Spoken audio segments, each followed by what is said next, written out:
petite route du Dakota du Sud, bien loin de Washington, de New York ou de Los Angeles. Nous sommes à Sioux Falls. Ici, on est au cœur des Grandes Plaines et de l'Amérique de George Bush. On croit à la supériorité des États-Unis, à la grandeur de la bannière étoilée et surtout à la bonté et au pouvoir du Christ.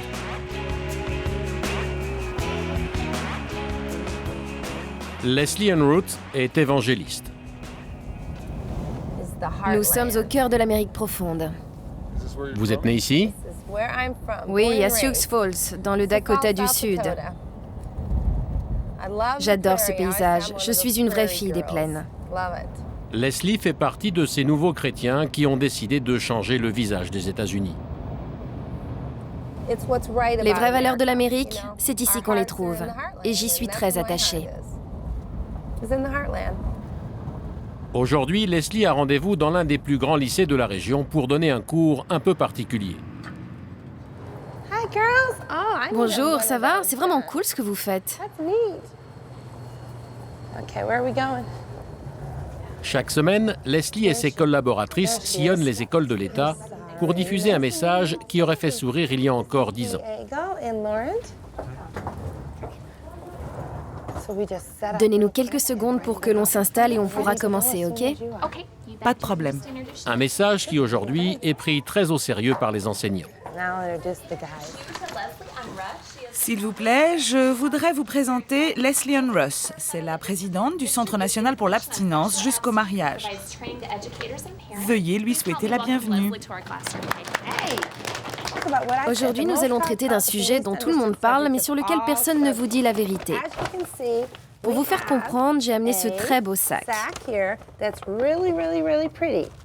Mais vous allez voir qu'à l'intérieur, c'est rempli de choses pas très jolies. Car on vous ment. Régulièrement, on découvre de nouvelles maladies sexuellement transmissibles. Combien pensez-vous qu'il y en ait? Eh bien, plus d'une trentaine. Alors revenons à ce joli sac, si beau, si élégant. Aussi beau et glamour que l'image qu'on vous donne du sexe. Hollywood vous montre toutes ces stars qui, dans les films, se rencontrent, s'embrassent et tombent amoureux. Et à la fin, il y a toujours un magnifique coucher de soleil. À votre avis, qu'est-ce qui leur arrive ensuite? Moi, je vais vous le dire. Peut-être qu'ils ont attrapé Charles Chlamydia, par exemple, du nom d'une maladie sexuellement transmissible. Tiens-toi, mets-le autour du cou. Montre à toute la classe comme t'es mignon. Alors ça, les filles, c'est spécialement pour vous. Vous sentez rien, puis un beau jour, vous avez une inflammation et vous devenez stérile. Et les mecs le transmettent sans même savoir qu'ils l'ont. Ok, lui c'est Vincent Verru, une virus sexuellement transmissible bien sûr. Il faut se la faire enlever si on ne veut pas qu'elle provoque un cancer. Et là, tout le monde reconnaît Serge Sida. Ça c'est la mort assurée. Si vous couchez par exemple avec un mec et que lui a couché avec une autre fille, qui elle-même a couché avec un autre mec, eh ben quand vous couchez avec le premier, vous couchez avec tous les autres. L'abstinence, vous y pensez souvent? Je suis bien obligée. Mes parents n'arrêtent pas de me dire que si je ne reste pas vierge, j'aurai de gros soucis.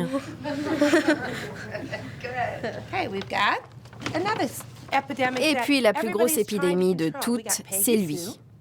Le bébé Bernard.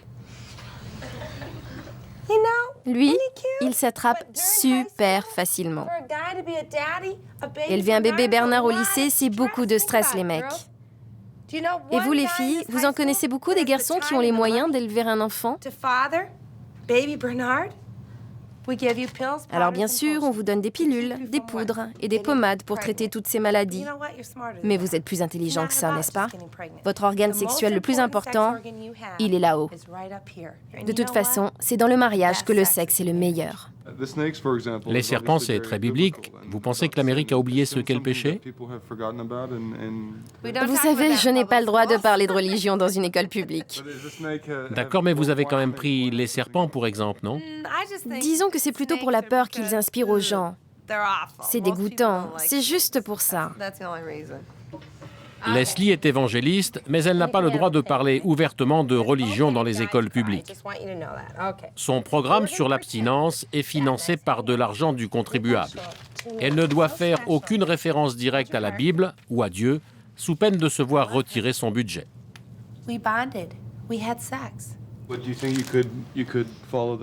Et vous les garçons, abstinence jusqu'au mariage, c'est possible? Ouais, peut-être. Mais franchement, on verra comment les choses évoluent. Hein. Bon, n'oubliez pas de prendre ces prospectus. Il y a des stylos gratuits aussi. Et ça, ce sont des ballons, pas des capotes, ok? Quelqu'un croyait que c'était des préservatifs l'autre jour.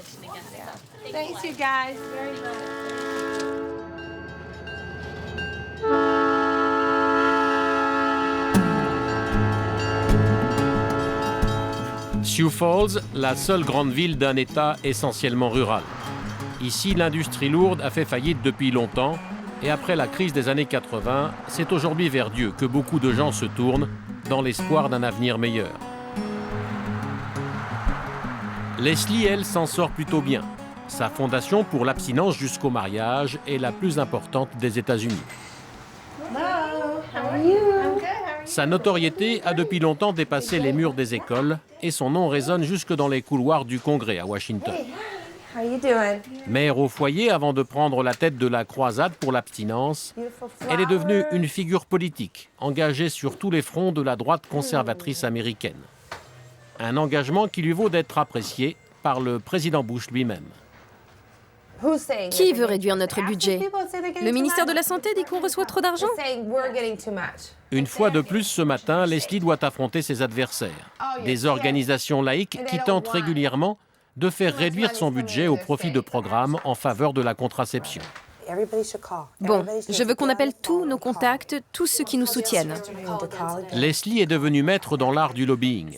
Toutes ses employées vont ce matin battre le rappel des hommes politiques qu'elle a soutenus au cours des dernières élections. Qu'est-ce qui se passe là? Certaines lois visant à interdire l'enseignement de l'abstinence sont en train d'être votées. Donc nous devons rester vigilants. Je veux m'assurer de ne pas perdre les États dans lesquels je suis bien implantée. Nos ennemis veulent récupérer ma part du budget pour financer l'utilisation de la pilule ou des préservatifs. C'est ici que l'on gère tous les programmes d'abstinence dans le pays. Il y en a plusieurs milliers. Donc vous n'êtes pas implanté qu'au Dakota du Sud? Bien sûr que non. Nous avons des associés dans tous les États-Unis. Et ce programme ne cesse de grandir.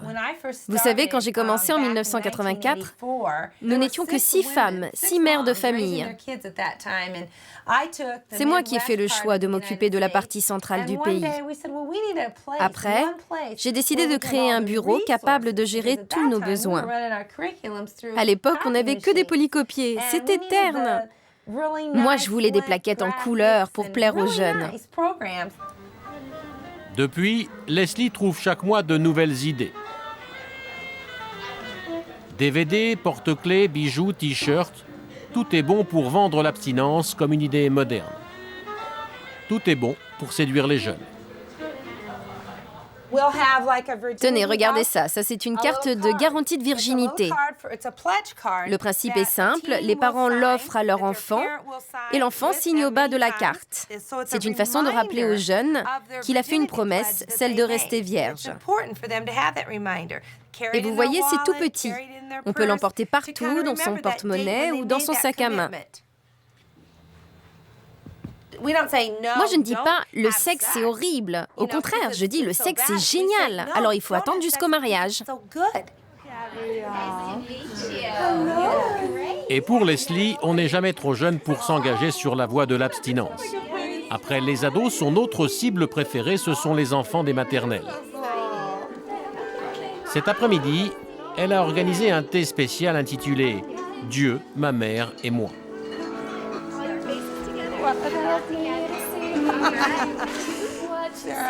Tout ici est fait pour séduire les petites filles. Ballons roses, tartelettes aux fraises et musique douce, une véritable ambiance de conte de fées. Leslie est ici chez elle, alors cette fois, elle peut ouvertement exprimer ses convictions chrétiennes. Aujourd'hui, je veux célébrer la pureté et l'innocence de ces petites filles. Regardez dans leurs yeux. C'est ça la vraie pureté. Moi, je veux simplement préserver toute cette innocence. Au programme de cet après-midi, un conte très spécial. Écoutez les enfants, on va maintenant vous lire une très belle histoire et c'est Dina qui va vous la lire. Le conte s'appelle « La princesse et le baiser ». Il était une fois une princesse en âge de se marier. Son père, le roi, invita à la cour tous ses prétendants. Et il lui dit « Fais attention, ma fille, et réfléchis bien.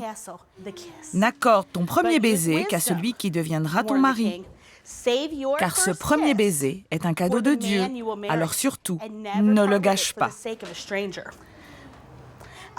Préserver leur premier baiser pour l'homme qu'elles épouseront, un slogan que ces petites filles vont entendre pendant bien des années encore.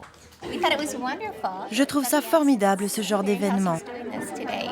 Ça me permet de créer une véritable relation de confiance avec mes filles. Quand elles seront plus âgées, elles n'auront pas honte de me parler de leurs problèmes et nous pourrons les résoudre ensemble. C'est triste que dans notre pays, Britney Spears soit montrée en exemple, mais il faut faire avec. C'est à moi d'enseigner les vraies valeurs à mes filles.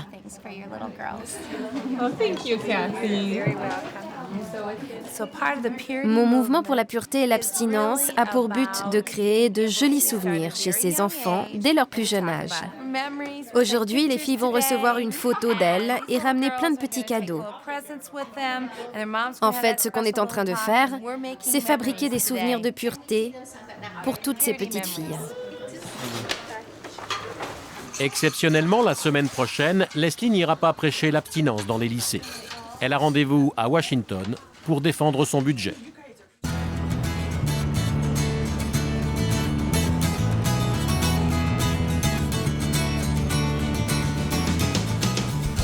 Nous sommes à 500 km au nord de Sioux Falls, dans l'État voisin du Dakota du Sud, le Minnesota. Encore un État dans lequel les évangélistes sont en train de s'implanter.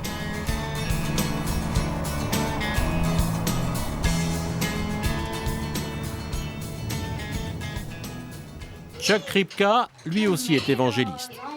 Comme de plus en plus d'Américains, il laisse au Christ le soin de diriger sa vie.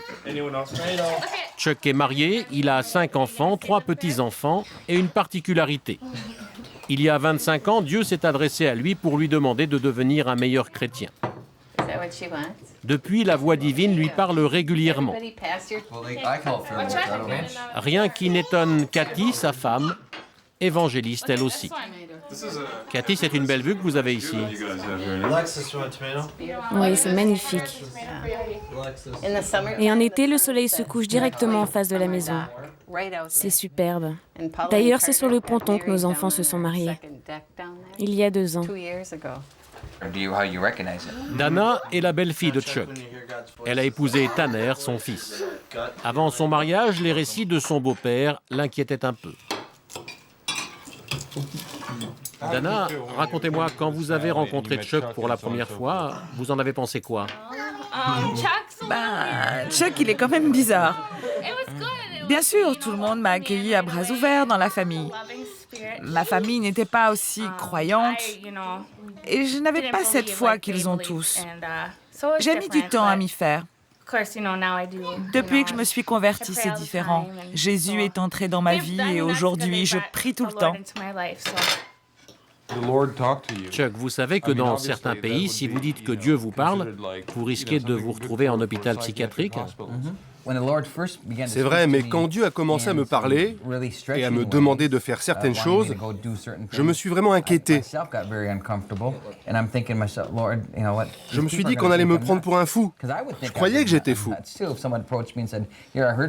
C'est sûr que d'un point de vue laïque, entendre une voix divine, c'est inconcevable. Mais j'ai une confiance aveugle en Dieu.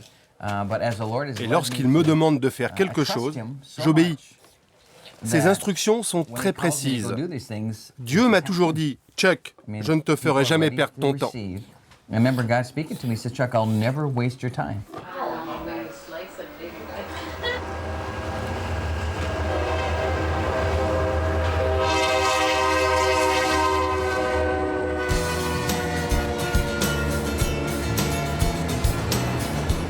Chuck vit à Elk River.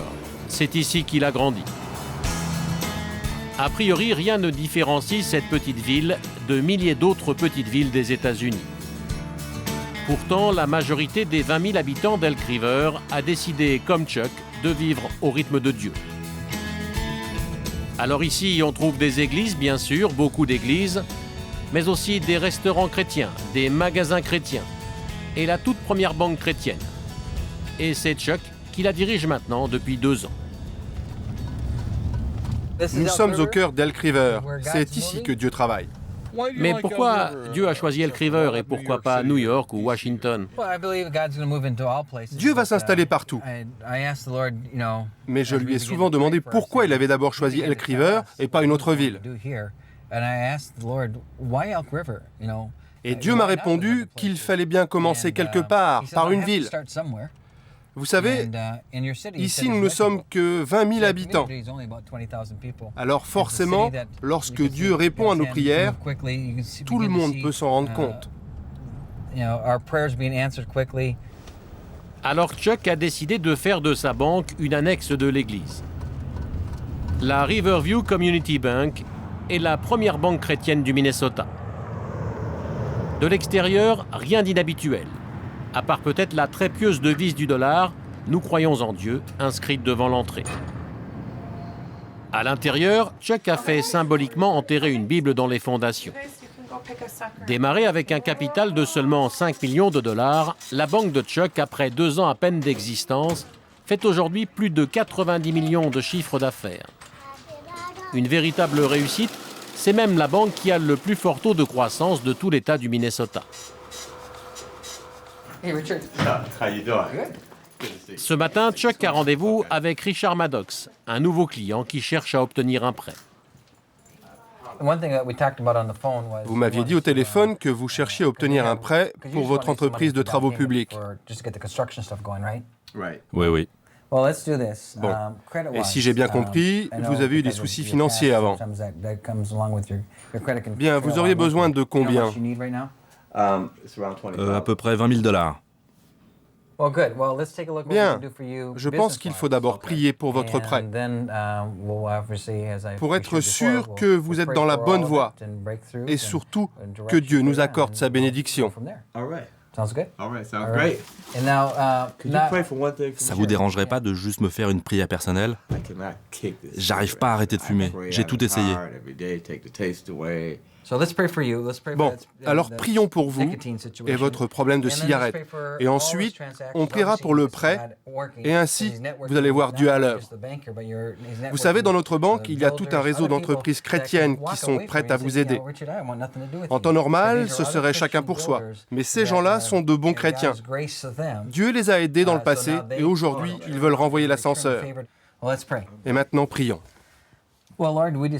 Seigneur Tout-Puissant, je voudrais accueillir Richard dans cette banque et je vous demande de le bénir et de le guider. Je vous demande aussi, mon Dieu, de bénir cette transaction financière que nous nous apprêtons à signer. Et Seigneur Tout-Puissant, faites qu'à chaque fois que Richard a envie de tirer sur une cigarette, qu'il puisse plutôt dans votre force et que vous l'aidiez à combattre sa dépendance.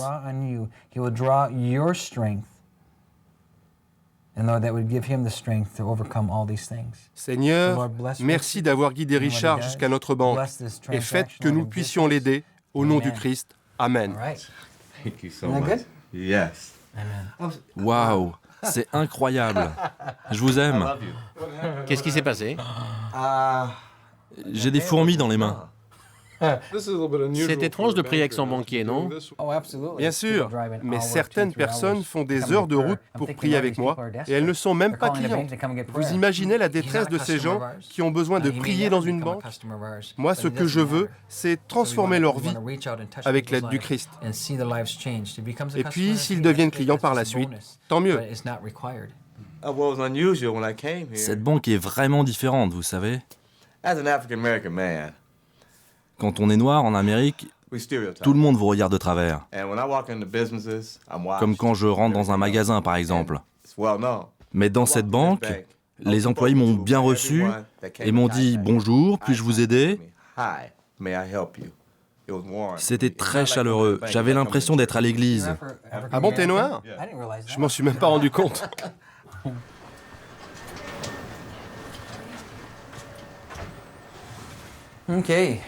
Chuck n'est que le vice-président de la banque.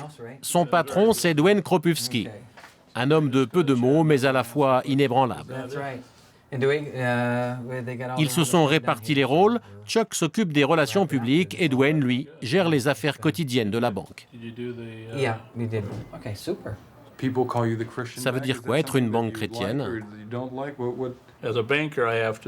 Tout d'abord, en tant que banquier, je dois respecter les lois et m'assurer que les non-chrétiens se sentent bienvenus s'ils veulent obtenir un prêt, par exemple. D'ailleurs, moi, je préfère avoir des clients qui ne sont pas encore chrétiens. Ça me donne l'occasion de leur parler du Christ et peut-être de les convertir. Si tous nos clients étaient chrétiens, alors je ne serais pas en train de travailler pour Dieu. Mais pourquoi le besoin d'une banque chrétienne? Je me suis rendu compte en regardant notre pays que nous sommes devenus une société immorale et sans éthique. Prenez l'exemple des grands scandales financiers comme Enron, où les dirigeants ont trafiqué la comptabilité pour s'enrichir. Ils n'avaient aucune éthique. C'est pour ça que l'Amérique doit revenir à des valeurs chrétiennes et à une conduite plus morale, et si possible, le monde entier avec elle.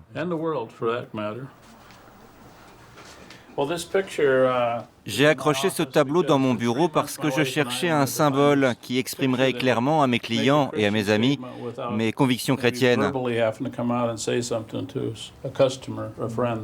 Ce que j'ai voulu dire par là, c'est que Jésus-Christ est au cœur du monde du travail. Il ne faut pas seulement le suivre dans sa vie privée, mais aussi dans sa vie professionnelle. Mais le Christ a chassé les marchands du temple et c'était les banquiers de l'époque, non? Il faut regarder la Bible dans son contexte. Bien sûr que Jésus a chassé les marchands qui utilisaient le temple de façon impropre. Mais si nous prêtons de l'argent, avec une morale, avec une éthique, Dieu ne va pas nous chasser. Nous sommes ici, dans sa banque.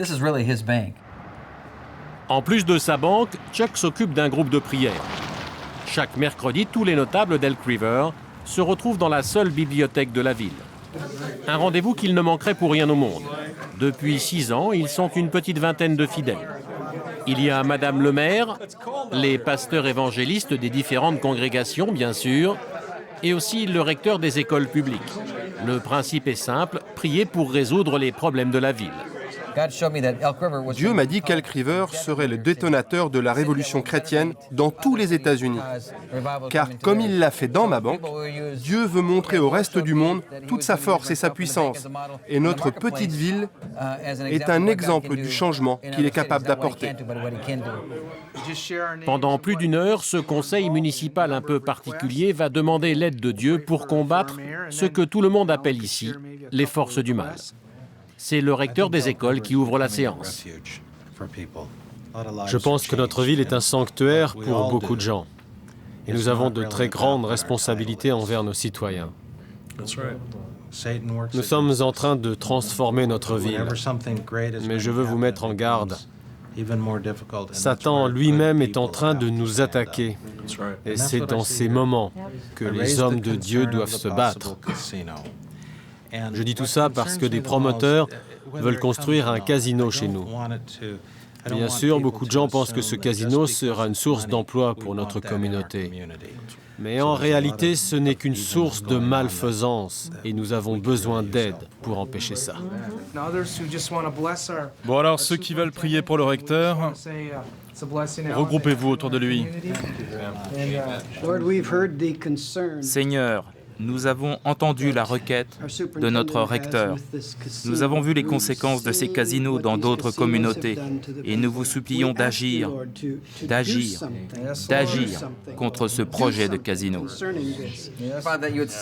Mon Dieu, tranchez avec votre glaive la main de Satan qui tente d'implanter un casino dans notre ville, mais aussi dans toute la région.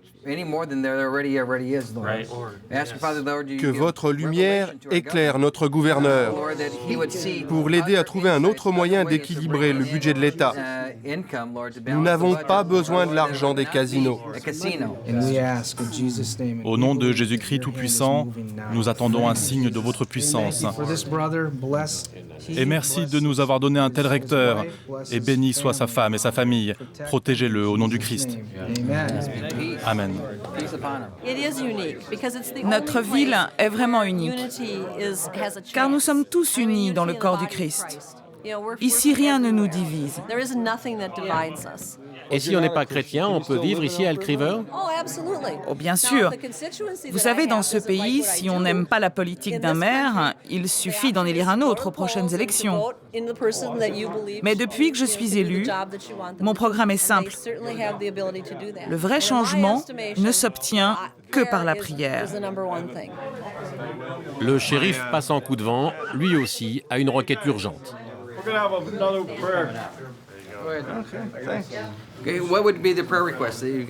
Sur quoi veux-tu qu'on prie aujourd'hui?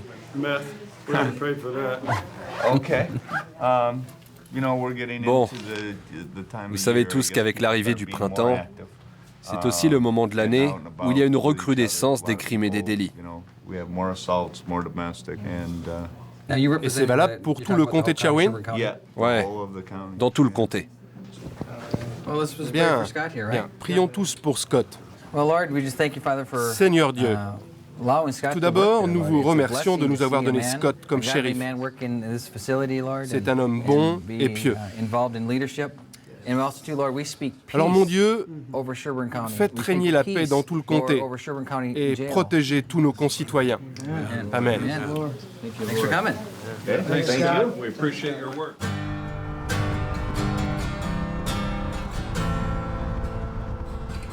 Revenir au principe même de la Bible pour mieux faire régner l'ordre et la justice, l'idée a germé ici, à Montgomery, dans l'Alabama. C'est un des États les plus religieux du sud de l'Amérique.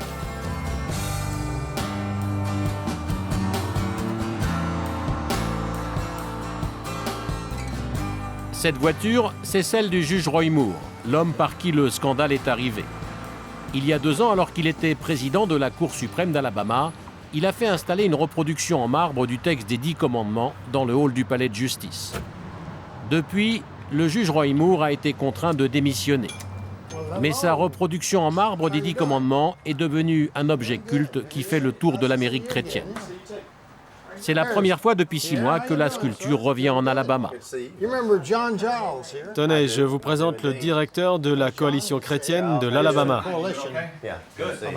Ça fait combien de temps que vous n'avez pas vu les 10 commandements? Oh, ça fait longtemps. Je ne l'ai vu que 2 fois depuis qu'il a été retiré du palais de justice. Et nous, c'est la première fois depuis 4 ans, depuis qu'on l'a construit.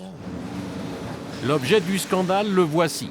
Un bloc de marbre de plus de 3 tonnes sur lequel est gravé chacun des 10 commandements. Quand il ne voyage pas, il est entreposé dans cette marbrerie, chrétienne bien sûr.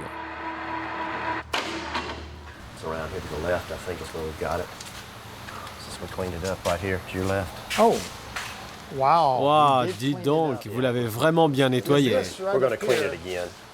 Mais on va faire un deuxième lavage. Il y avait beaucoup de traces de mains sur toute cette partie.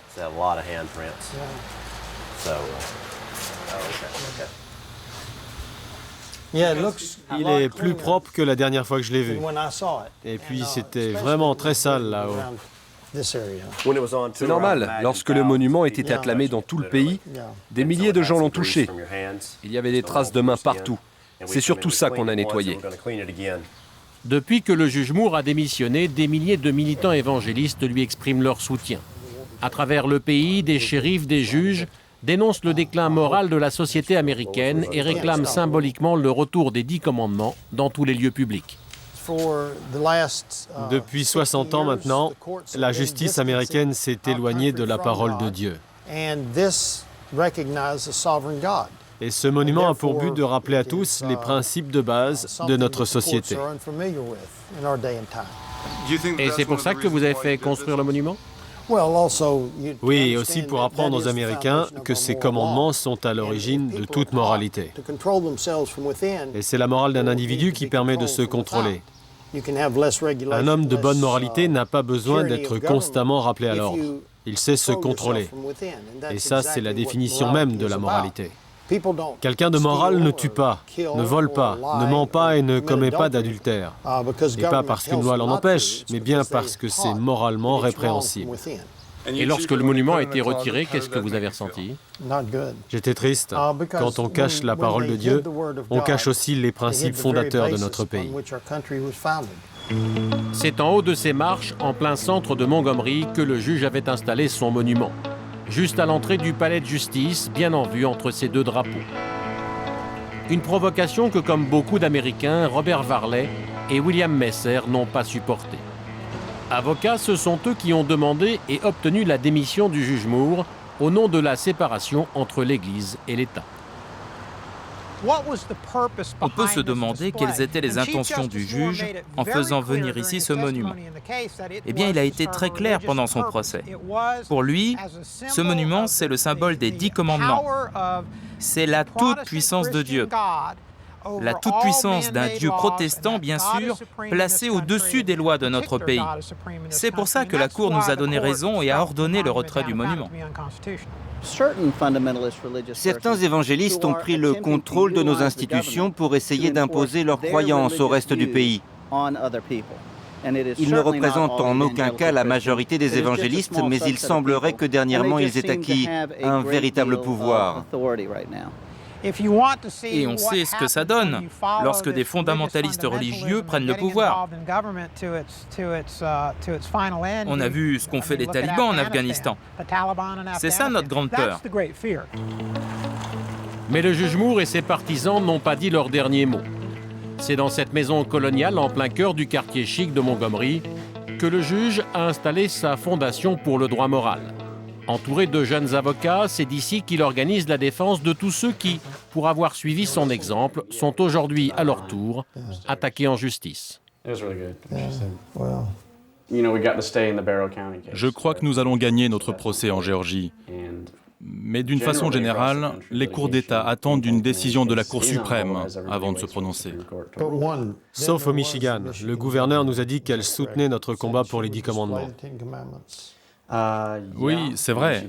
Mais malheureusement, sous la pression, elle s'est rétractée depuis. Même chose en Géorgie, le gouverneur avait pourtant promis de mettre un monument à l'entrée du Conseil général. Mais finalement, il s'est contenté de le mettre dans son bureau. Vous savez, je pense que les politiciens ne se rendent pas compte de l'ampleur du phénomène. D'ici à ce que la Cour suprême rende son verdict, ils vont subir une telle pression qu'ils seront contraints d'agir. Parce que de plus en plus d'Américains comprennent l'importance de notre combat. Pourquoi êtes-vous venu travailler pour le juge? Pour la même raison que j'ai fait mes études de droit dans une université chrétienne. Parce que c'est important de comprendre l'origine divine de nos lois. En première année, j'ai étudié le droit, bien sûr, mais aussi la Bible. Ce qui m'a plu chez le juge Moore, c'est son courage. Il n'a pas honte de ses convictions chrétiennes. D'ailleurs, je l'ai rejoint le jour où il a installé les 10 commandements dans le palais de justice.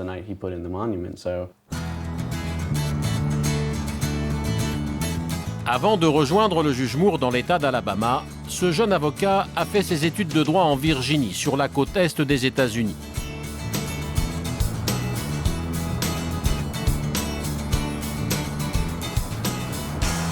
Plus précisément à Regent University.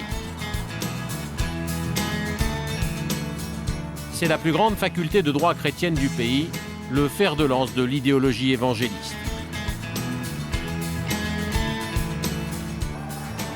Ici, depuis 25 ans, des étudiants, tous d'horizons très différents, se retrouvent pour faire honneur à la devise de leur école, une élite chrétienne pour changer le monde. Dans cette salle de classe spécialement transformée en tribunal, les étudiants en 3e année de droit s'apprêtent à simuler un procès. Mais à Regent, aucun cours ne commence sans une prière. Aujourd'hui, elle est en musique. L'homme qui officie à la guitare est l'un des professeurs de droit les plus respectés du campus. James Duane est sorti premier de sa promotion à Harvard. Il a longtemps été l'un des plus redoutables juristes du pays. Aujourd'hui, il œuvre pour Dieu.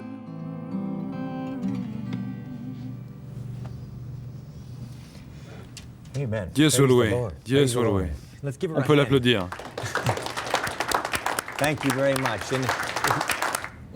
Pourquoi êtes-vous venu enseigner ici? Je suis sûr que vos services seraient très appréciés à Harvard ou dans d'autres facultés aussi connues. J'adore enseigner dans cette école. Les élèves ici ont une véritable intégrité, une fondation morale saine qui leur vient de leurs parents. Je ne peux pas en dire autant de mes camarades de classe de Harvard. Ils étaient sympas, bien sûr, mais surtout insolents, prétentieux, imbus de leur personne. Ils n'avaient aucune humilité et ne cherchaient que la gloire. C'est une assez bonne description de mes camarades de classe. Mais ici, à ma grande surprise, les étudiants de ce campus cherchent d'abord à suivre la parole de Dieu à travers mon enseignement. Et à Regent, on a déjà une petite idée de ce à quoi devrait ressembler la justice américaine. Je voudrais ouvrir cette séance comme on a l'habitude de le faire dans toutes les salles d'audience du pays.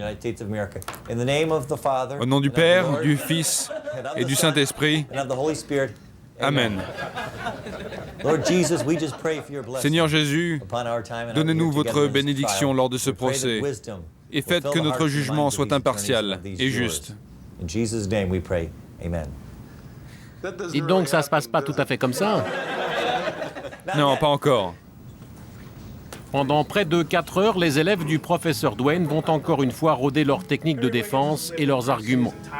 Dans quelques mois, ils vont devoir défendre leur vision chrétienne de la justice dans de vrais tribunaux et face à d'autres brillants avocats, formés eux dans les meilleures universités laïques.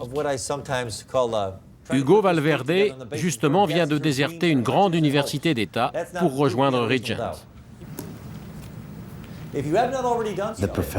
En arrivant ici, ma première inquiétude a été que les profs ne soient pas à la hauteur des autres facs. Mais rapidement, je me suis rendu compte qu'ils l'étaient.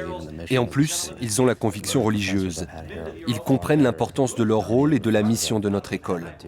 Et en fin de compte, les profs ici sont bien meilleurs que ceux de mon ancienne université. Je vous donne 10 minutes de pause. Qu'est-ce que vos étudiants apporteront en plus dans les salles d'audience du pays? J'espère que leur foi chrétienne en feront des avocats intègres, honnêtes et droits. Ces valeurs sont aussi enseignées dans les écoles laïques, mais il y a tellement d'avocats malhonnêtes aujourd'hui que c'est à se demander de quelle façon on leur apprend l'intégrité. Les grands principes de notre justice sont toutes d'origine divine et je pense que mes élèves comprennent bien ça. Hugo est d'origine latino-américaine, une communauté traditionnellement catholique, mais qui depuis quelques années se convertit de plus en plus à l'évangélisme. C'est difficile d'appartenir à une minorité ethnique dans cette école? Absolument pas. Je n'ai jamais ressenti la moindre discrimination dans cette école. Personne ne m'a jamais fait de remarques ou de commentaires désobligeants.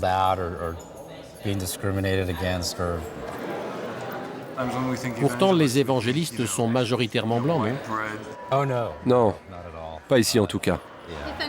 Vous savez, les minorités ethniques sont de plus en plus nombreuses dans cette école. Il y a des évangélistes asiatiques, des évangélistes sud-américains. Et regardez, même moi, je suis indienne et évangéliste. C'est un mouvement en pleine croissance. Et ils sont de plus en plus nombreux aux États-Unis à choisir un cursus universitaire chrétien. Aujourd'hui, à Regent, c'est journée porte ouverte. Plus de 800 candidats sont venus de toute l'Amérique pour rencontrer professeurs et étudiants.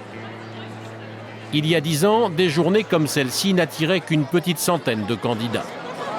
Pour répondre aux questions des futurs étudiants et les accueillir, Hugo a été réquisitionné. Pourquoi voulez-vous venir à Regent? J'ai toujours voulu être avocate. Mais il y a une telle corruption dans ce métier, tant de scandales impliquant des avocats, que je ne savais pas où aller. Je me suis dit qu'à Regent, je pourrais y apporter ma foi et mes convictions pour essayer de changer tout ça. En France, vous êtes encore sous l'influence de Sartre et de Nietzsche, ces grands penseurs qui aujourd'hui ont fait faillite intellectuellement parce que leur philosophie n'était pas fondée sur les enseignements du Christ. Moi, j'ai fait Sciences Po à Paris et mes profs m'ont dit qu'il n'y avait pas de vérité suprême, que tout pouvait être argumenté. Eh bien, moi, je trouve ça dangereux. Dans 10 jours à Washington, la Cour suprême des États-Unis va débattre de l'affaire des 10 commandements. Et beaucoup de jeunes juristes de Regent feront le déplacement pour défendre le juge Moore.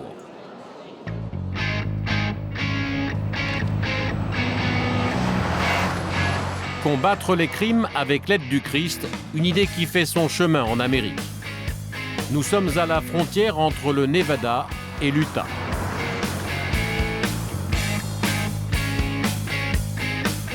Nous sommes à plus de 150 km de la ville la plus proche.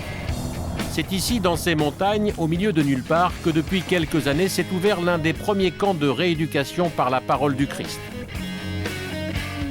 La plupart de ces enfants ont été envoyés par des juges écouter la parole de Dieu. Ils ont entre 14 et 17 ans. Le camp est tenu par des évangélistes comme Matthieu et les séjours varient entre 6 et 9 mois. Bon les gars, vous allez chercher du bois pour faire un feu. Pendant toutes les années 80, en matière de rééducation, la mode était aux méthodes de l'armée. Aujourd'hui, les juges préfèrent la prière au chant militaire.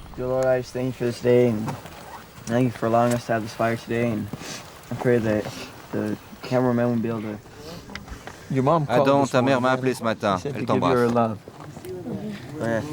Et moi, ce soir, j'ai droit à un coup de fil. Ok, ça marche. Mon père m'a dit qu'il m'appellerait. On se sent un peu perdu ici, non? Oui, on est vraiment isolé. C'est juste dur d'être loin de ma famille. Mais c'est mes potes qui me manquent le plus. Ray Delgado a 16 ans. Il est arrivé au camp il y a 7 mois. Lui, ce sont ses parents qui l'y ont envoyé par mesure préventive. Avant, j'étais complètement différent.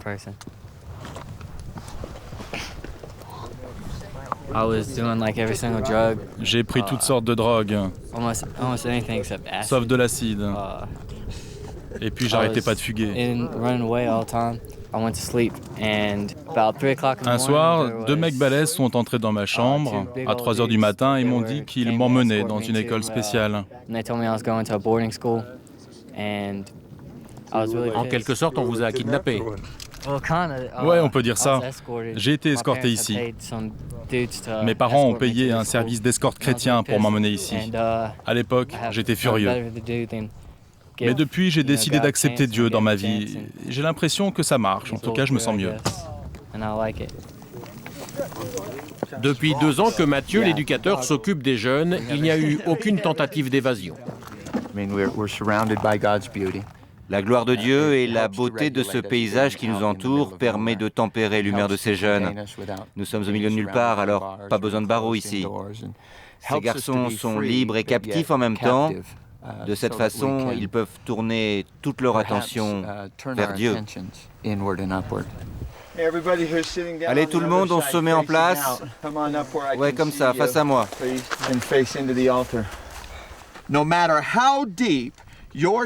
Quel que soit votre péché, aussi grave soit-il, le Christ vous pardonnera. Mais pour ça, il faut l'accepter. Il vous demande simplement de vous soumettre à lui. Et lorsque vous le ferez, il vous garantit le pardon. Il le garantit.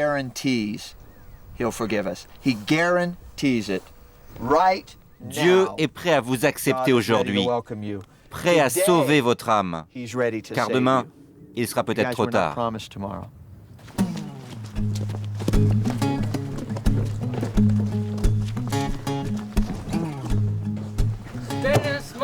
De retour dans la vallée, on fait l'appel. Le moindre manquement à la discipline du groupe est sanctionné.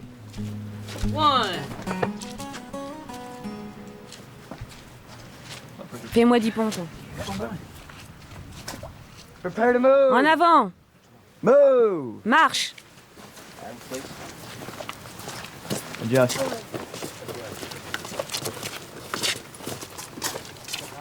C'est assez militaire comme système, non? Ce sont les garçons qui s'imposent ces règles. Mon rôle, c'est de les guider spirituellement, d'en faire des gens bien. Au quotidien, ils se gèrent tout seuls.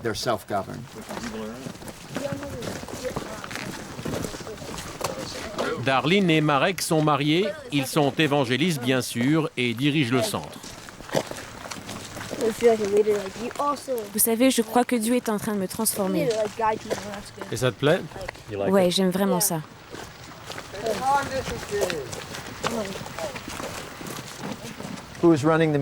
Comme chaque après-midi, c'est l'heure de la confession publique. Tour à tour, chacun doit avouer ses péchés de la journée.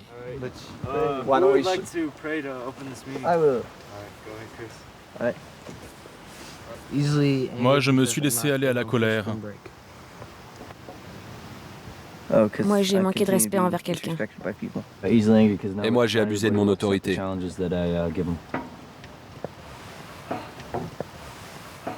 Nous pensons que seul le Christ peut aider ces jeunes.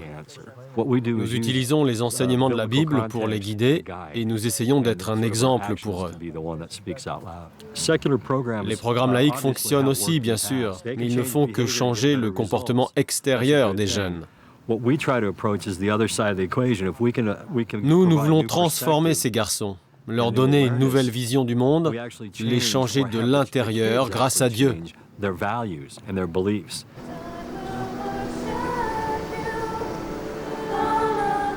À quelques kilomètres de là, le bâtiment réservé exclusivement aux filles. Certaines d'entre elles ont commis des délits, d'autres souffrent simplement de dépression ou de troubles du comportement. Peu importe le problème, ici, tout se soigne par la prière.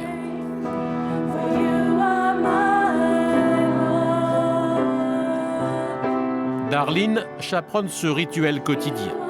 Des prières collectives qui prennent des allures de thérapie de groupe.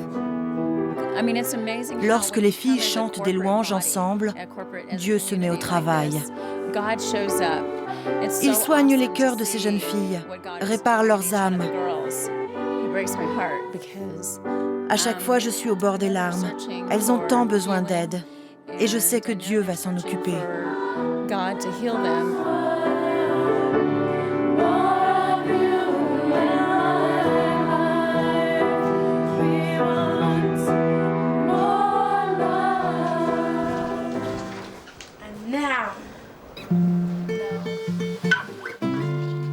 Il faut attendre le soir et l'intimité des dortoirs pour entendre un discours un peu différent.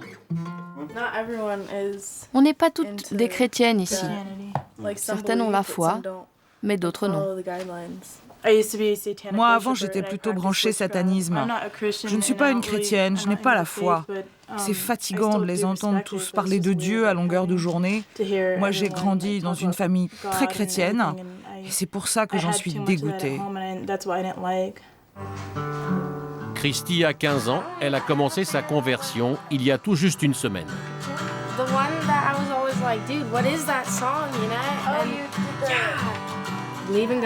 Moi, je crois en Dieu, mais il y a plein de choses dans la Bible qui ne sont pas logiques.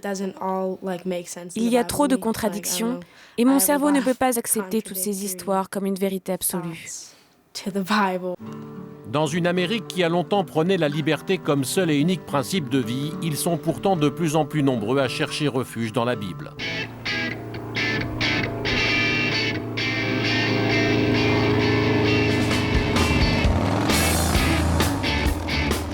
Nous sommes à une dizaine d'heures de route de l'Utah, dans l'État voisin du Colorado.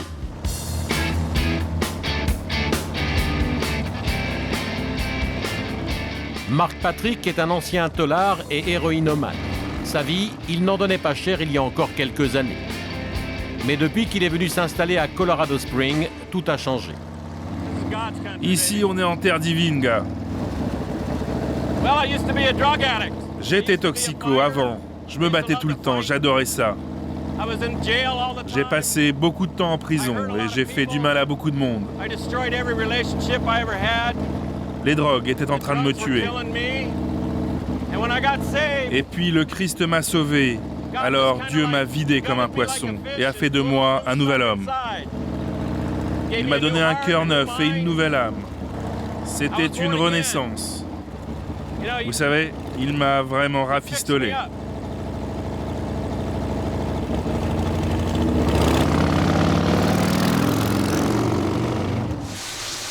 Depuis sa conversion il y a 15 ans, Marc est devenu père de famille. Et aujourd'hui, comme tous les dimanches, il avale en vitesse un petit déjeuner pour ne pas être en retard à l'église. La drogue, la violence, l'alcool, ces vices qui l'ont tant fait souffrir par le passé, il ne les cache pas à ses enfants, ni à sa femme Sharon. Vous imaginez qu'un jour vous auriez des enfants comme ça? Non, jamais. Et quand ils sont nés, je pensais qu'ils auraient des doigts palmés ou quelque chose, à cause de mon passé. Vous savez, moi non plus, je n'étais pas un ange. Un jour, j'étais dans une grande soirée, on prenait tous de la drogue, on dansait autour d'un feu de joie. Je suis allée faire pipi dans les bois et je vous jure qu'en refermant ma braguette, j'ai eu une vision. Un parchemin flottait devant moi et dessus, il y avait inscrit tous mes péchés. Je suis tombée à genoux et j'ai demandé pardon au Christ. Et depuis ce jour, c'était il y a 20 ans, je ne suis jamais revenue en arrière. Ce n'est pas un peu difficile pour vous d'entendre vos parents parler comme ça de leur passé, de tout ce qu'ils ont fait? C'est vrai que c'est pas évident de les imaginer en train de prendre de la drogue, mais c'est aussi pour ça qu'ils sont de bons conseils pour moi et mon frère. Ils sont l'exemple à ne pas suivre. Et puis Dieu les a tellement changés que l'on se rend compte que le Christ est notre seul salut.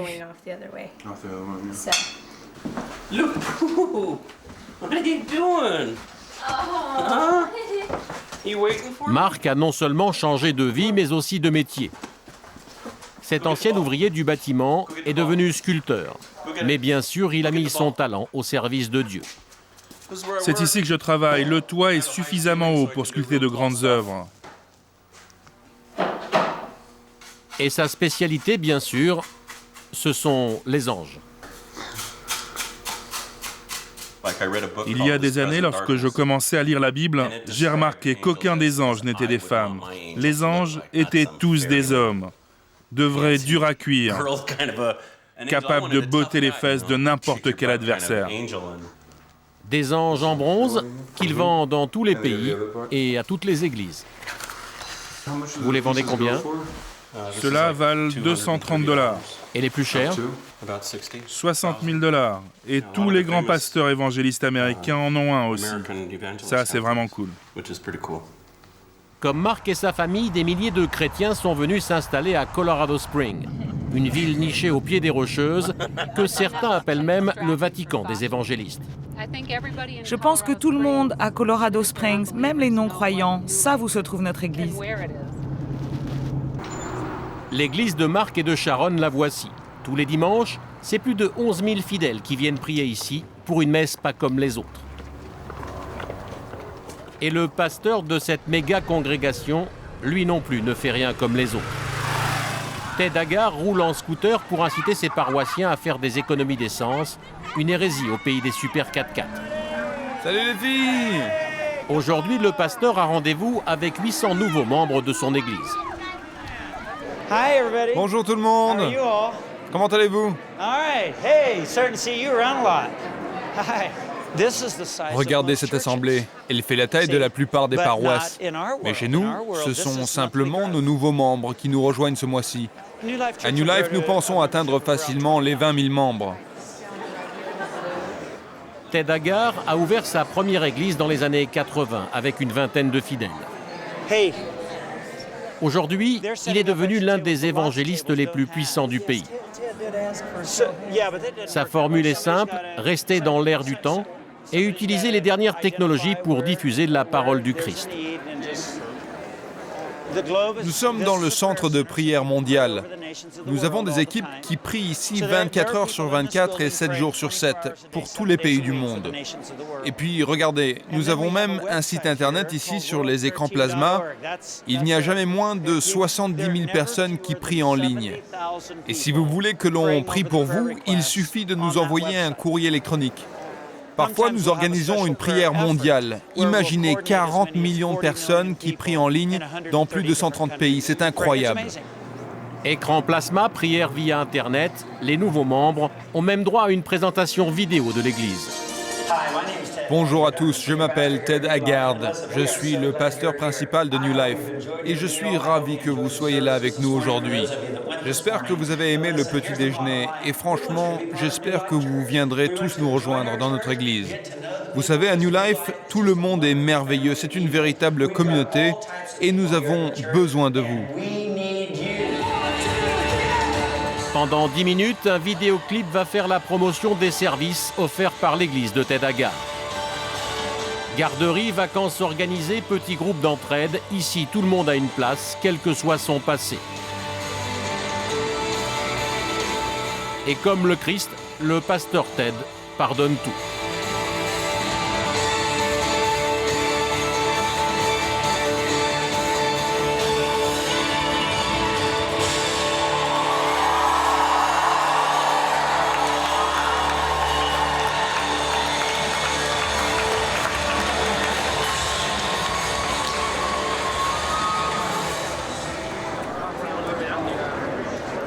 Pendant ce temps, dans le bâtiment principal, 7500 personnes se pressent pour le service de 11 heures. Dans la foule, pas de discrimination de race, de classe ni d'âge. Et trônant au centre du hall d'entrée, un ange de 5 tonnes, sculpté par notre motard, Mark Patrick, et offert au pasteur Ted. À l'intérieur de l'église, chacun prend place pour écouter le sermon de Ted Haggard. Une fois n'est pas coutume, car le pasteur est souvent en déplacement dans le pays. En tant que président de l'Association américaine des évangélistes, il est responsable de près de 45 000 églises aux États-Unis. En tout, le pasteur Ted parle au nom de plus de 30 millions d'Américains. Êtes-vous prêts à prier ce matin? Après le sermon du pasteur, place à la musique.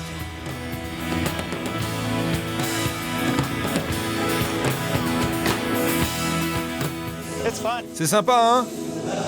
Notre façon de prier est très moderne. Les jeunes écrivent les textes et certaines chansons se vendent partout dans le monde.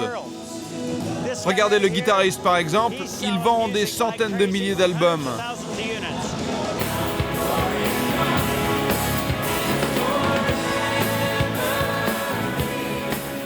Vous savez, chaque génération a sa façon de parler. Alors, ce que je fais, c'est simplement moderniser le message de la Bible. Une modernité qui plaît énormément aux moins de 25 ans. Il représente plus d'un tiers des membres de New Life. Des chiffres qui font pâlir d'envie l'Église catholique qui, elle, peine à attirer les jeunes. Au sein du monde chrétien, les évangélistes ont le plus fort taux de croissance. Il y a une méga église évangéliste qui ouvre ses portes tous les 2 jours aux États-Unis. Et quand je dis méga église, c'est une église de plus de 2000 fidèles. Nous enseignons la Bible comme chez les catholiques, à la seule différence que nous en tirons un enseignement pratique pour la vie de tous les jours. Et nous le faisons sans utiliser des mots que les gens ne comprennent pas. Mais c'est plus du marketing religieux que de la religion. Non, non, c'est de la communication religieuse. Une communication religieuse qui a permis aux évangélistes de convertir des millions d'Américains, même parmi les plus récalcitrants comme Mark Patrick. Si on vous avait dit que vous seriez à l'église tous les dimanches, vous l'auriez cru? Non, bien sûr que non. Mais cette église est vraiment différente. Elle aide tellement de monde. Et puis, pour les enfants, c'est vraiment génial. La messe est dite et une centaine de nouveaux membres vont enfin pouvoir se faire baptiser dans une eau chauffée à 28 degrés. Au nom du Père, du Fils et du Saint-Esprit, je te baptise. Vous étiez catholique? Oui, je l'étais. Alors pourquoi vous convertir aujourd'hui? Pourquoi? Eh bien, mon fils m'a dit qu'il voulait être baptisé. Enfin, immergé. Et ma fille aussi. C'est notre première fois. Tu n'as pas peur? Non. Pourquoi? Parce que je suis assez courageuse pour recevoir le Christ dans mon cœur.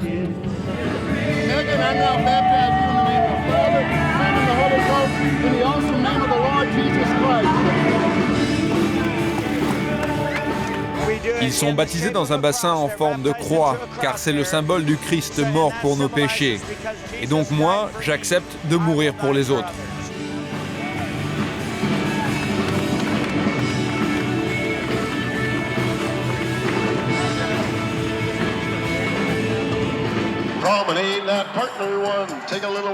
Après la messe, dans la salle des fêtes de l'église, un millier d'adolescents se retrouvent pour la grande danse des cow-boys, encadrés bien sûr par des pasteurs évangélistes.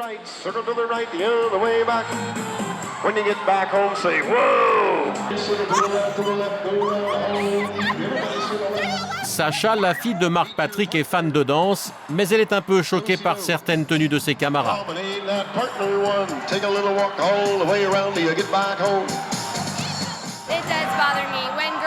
Ça me dérange quand je vois des filles ou des garçons qui s'habillent sexy ou qui ne se comportent pas de façon chaste.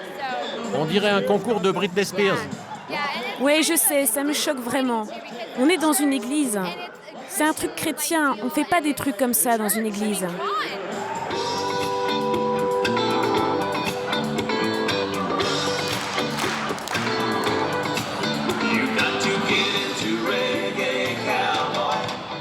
À l'étage, les tout-petits ont le droit à un Muppet Show chrétien. À New Life, quel que soit l'âge, il existe une activité correspondante. Mon père me dit qu'il y a eu un Big Bang et que la vie est apparue comme ça. Ah bon? Et toi, tu crois pas que c'est Dieu qui a tout créé? Et vous, les enfants, vous en pensez quoi? Est-ce que c'est Dieu qui a tout créé? Vous êtes sûrs? Comme chaque dimanche après-midi, le pasteur Ted retrouve le calme de son bureau pour préparer sa réunion téléphonique avec la Maison-Blanche. Une réunion hebdomadaire qui a lieu tous les lundis matins. Car en tant que président des évangélistes américains, sa voix pèse lourd dans les décisions politiques du pays. Pourquoi avez-vous une ligne directe avec la Maison-Blanche? C'est important de rester en contact. Vous savez, je représente plus de 30 millions d'Américains. Aux USA, il y a le Parti démocrate, les républicains et nous, les évangélistes. Alors la Maison-Blanche veut entendre ce que nous avons à dire. Et c'est comme ça qu'il y a un président de droite ou de gauche. Vous pensez que vous représentez une solution aux problèmes du monde? Absolument. Notre religion est la seule solution. Car nous respectons les autres. Nous sommes la seule religion qui non seulement veut se faire entendre, bien sûr, mais nous sommes aussi prêts à défendre les libertés religieuses des autres. Et donc, notre religion est à la base de toutes les libertés.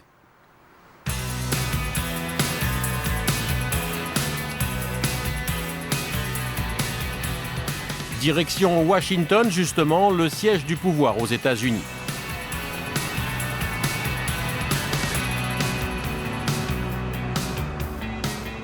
C'est ici que les évangélistes concentrent leurs efforts pour faire de l'Amérique une nation chrétienne. Cette bataille se joue ici dans les couloirs du Congrès et du Sénat américain. Le Capitol Hill Club est l'un des clubs les plus fermés de la ville, réservé exclusivement aux membres républicains du Congrès et du Sénat américain. Depuis des semaines maintenant, Leslie prépare cette journée. Aujourd'hui, elle a invité tout le Gotha de la droite américaine pour leur parler d'abstinence. Dans cette salle, les conseillers des hommes politiques les plus puissants des États-Unis. Ils sont venus se faire une opinion sur les mérites du programme de Leslie. Car si elle ne veut pas perdre les 180 millions de dollars de subventions publiques que l'État lui accorde chaque année, ce sont ces hommes, justement, qu'elle doit convaincre.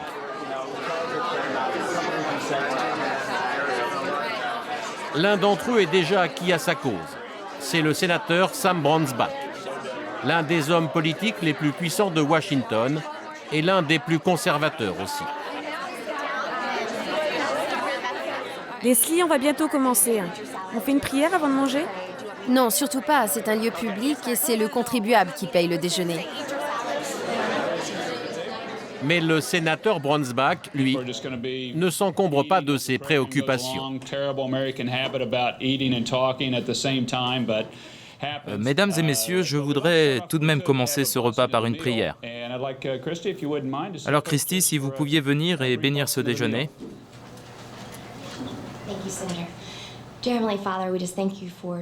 Fonds publics ou pas, pour le sénateur, la prière est sacrée.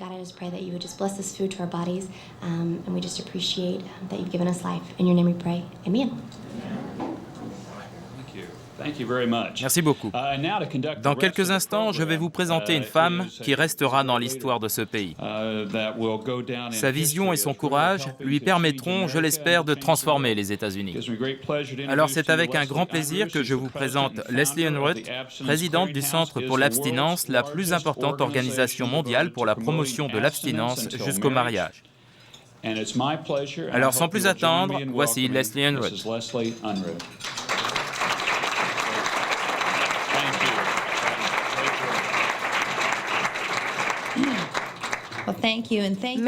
Merci à vous tous d'être venus aujourd'hui pour protéger nos enfants, notre plus précieuse ressource naturelle. L'abstinence est un programme vital. Quand j'ai rencontré le président Bush, il m'a dit « Leslie, je ne comprends pas qu'il puisse y avoir des gens qui s'opposent encore à l'abstinence. C'est la seule façon de protéger notre jeunesse. Mes ennemis disent que mon programme est trop radical. Mais comment voulez-vous préserver la pureté de nos enfants si vous leur parlez de préservatifs? L'abstinence est la seule solution pour notre pays. » À la table de Leslie, le docteur Wade Horn, sous-secrétaire d'État à la Santé. C'est lui qui conseille le Congrès en matière d'éducation sexuelle. Docteur, ce n'est pas un peu dangereux de mélanger religion et santé? Je ne mélange pas religion et santé. C'est biologiquement prouvé que l'abstinence est la seule garantie contre les maladies sexuellement transmissibles. Je suis croyant, bien sûr, mais je suis aussi un fidèle serviteur de l'État. Mon président et mon Congrès attendent de moi des solutions pour protéger les enfants de ce pays. Je le répète, ce n'est pas ma foi en Dieu qui me fait dire que l'abstinence est ce qu'il y a de mieux, mais bien mes connaissances en biologie. Le déjeuner a été un succès. Les conseillers politiques repartent avec un dossier sur l'abstinence. Leslie est rassurée, cette année encore, le Trésor américain financera son programme à hauteur de 200 millions de dollars. J'ai rencontré toutes les personnes que je voulais voir et j'ai réussi à expliquer qu'il ne fallait pas négocier avec les partisans de la contraception. Les choses vont changer à Washington. C'est un combat de longue haleine, mais je suis prête à me battre jusqu'au bout. Et toujours sans faire aucune concession. Oui, c'est ça. Disons juste que si on me cherche, on me trouve. Tenez, je vous présente une jeune fille géniale, Taylor. Taylor va nous chanter une chanson. On y va? Taylor Moore a 15 ans. Elle est venue spécialement de Chicago pour rencontrer Leslie.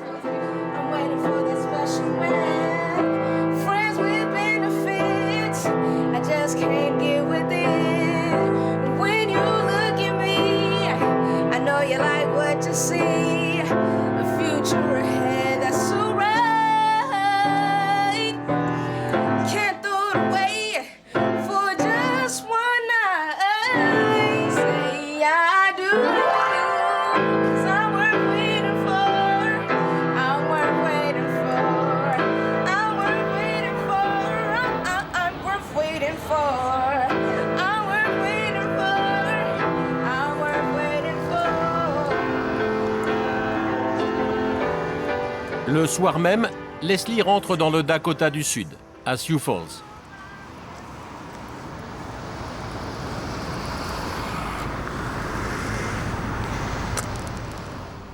C'est chez elle et en famille qu'elle veut célébrer sa victoire. Leslie est mariée à Cash depuis 25 ans. Leurs 5 enfants se sont tous mariés vierges et ont tous voté George Bush lors des dernières élections. Alors ici, on fait tout dans la tradition américaine.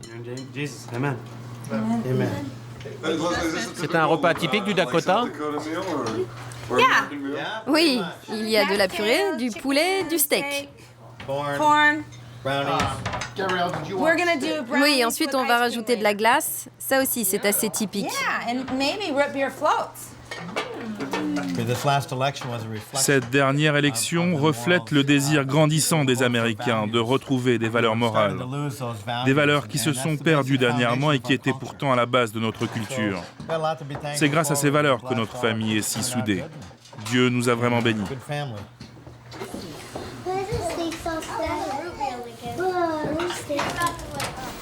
Cash, le mari de Leslie, dirige l'un des plus grands cabinets d'ostéopathie de la région. En Amérique, nous avons des télécommandes pour tout et pas que pour la cheminée. Si je veux un sandwich, j'appuie sur un bouton et pof, j'en ai un. C'est super. Et Cash, bien sûr, est un des premiers fans de Leslie. Leslie m'a toujours dit qu'il fallait se réveiller chaque jour et demander à Dieu comment on pouvait lui être utile. Et si on fait ça tous les matins, alors tout est possible. On peut même se donner un nouveau départ dans la vie. Leslie, ça vous est déjà arrivé de prendre un nouveau départ? Oui, ça m'est arrivé. Et plus d'une fois d'ailleurs. Vous savez, à un moment dans ma vie, j'aurais pu basculer du mauvais côté. J'étais plus jeune et j'étais un peu perdue, comme beaucoup de gens peuvent l'être à un certain moment de leur vie. Et puis un jour, j'ai demandé à Dieu, si tu existes vraiment, montre-toi, je veux changer. D'avant sa rencontre avec Dieu, Leslie a gardé peu de souvenirs, à part peut-être cette chanson qu'elle aime interpréter en duo avec Cash. Cash, vous êtes content des changements en Amérique aujourd'hui? Absolument. Nous avons une occasion unique de transformer notre pays et c'est vraiment excitant. Nous contrôlons le Congrès, le Sénat, et le président Bush a compris qu'il fallait à tout prix préserver le patrimoine chrétien de notre pays. Rien ne peut nous arrêter. Être chrétien aujourd'hui, c'est avant tout être militant. Dieu a fait appel à des gens comme Leslie pour faire bouger les choses. Mais il y en a plein d'autres, comme le juge Moore, par exemple. Go on down to Vegas. Go on and mess around. Go on down, you big talking man, make a big fool of yourself. Go on down to Vegas, and that's all she wrote. Oh, we got married in a fever, oh yeah, hotter than a pepper sprout. Oh yeah, I'm going to Vegas. Look out, Vegas town. See, we got married in Vegas. Vous n'allez pas le croire, mais on s'est vraiment mariés à Las Vegas.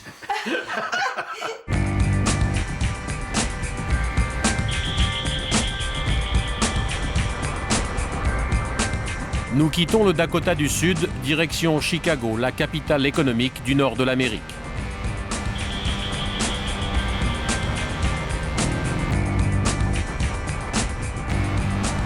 Les plus grandes entreprises du monde ont leur bureau dans cette ville. Derrière l'acier et le verre de ces tours, de plus en plus d'employés évangélistes travaillent pour répandre le message du Christ. Ce matin, Chuck Ripka, le banquier chrétien du Minnesota, a rendez-vous dans l'une de ces entreprises. Sur les 2000 employés, près de 450 sont évangélistes.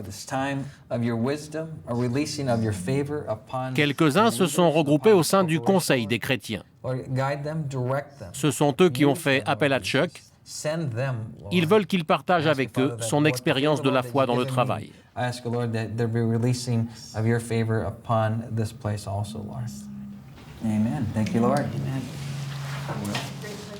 Merci de m'avoir invité. Dites-moi juste ce que vous attendez de moi. Ça me ferait très plaisir de pouvoir revenir et parler à tous les chrétiens de votre entreprise. Vous savez, dans ma banque, en 24 mois, nous avons converti 83 personnes. Je pense que nous voulons tous avoir une relation plus intime avec Jésus dans notre cadre professionnel. Pourquoi vous tournez-vous tous vers Dieu? Vous savez, aux États-Unis, nous ne sommes pas tous riches. Mais disons que nous ne sommes pas à plaindre non plus. Beaucoup d'entre nous ont réussi dans leur travail. Nous avons une belle voiture, une maison de campagne, même parfois un bateau. Mais malgré cette réussite, malgré tous ces jouets que nous accumulons, que nous reste-t-il vraiment? Je crois que nous avons faim spirituellement, car les choses matérielles ne peuvent pas nous rendre heureux. Une transformation profonde est en train de s'opérer dans le monde du travail, car Dieu commence à punir les entreprises et les cadres corrompus. Regardez les infos. Chaque semaine, des PDG se font arrêter pour tel ou tel scandale financier. Aujourd'hui, beaucoup d'hommes d'affaires se disent qu'ils ont intérêt à changer d'éthique s'ils ne veulent pas se retrouver en première page des journaux. Dieu ne va plus tolérer ce type de comportement.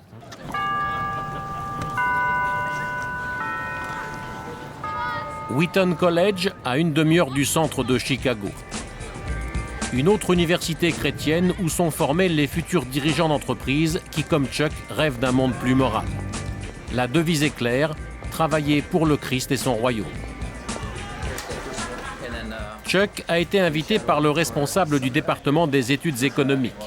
Sa banque est aujourd'hui devenue un modèle pour tous ces jeunes étudiants chrétiens. La plupart d'entre vous me connaissent, je suis Steve Bradson, professeur d'économie à Wheaton. Et j'ai le plaisir de vous présenter Chuck Ripka, l'un des fondateurs de la Riverview Community Bank. Cette banque a ouvert ses portes en mars 2003 en tant qu'institution chrétienne. Une Bible est même enterrée dans ses fondations et devant l'entrée, on peut lire « Nous avons confiance en Dieu ». Chuck Ripka va nous parler du rôle d'évangélisation de son entreprise. Alors sans plus attendre, le voici.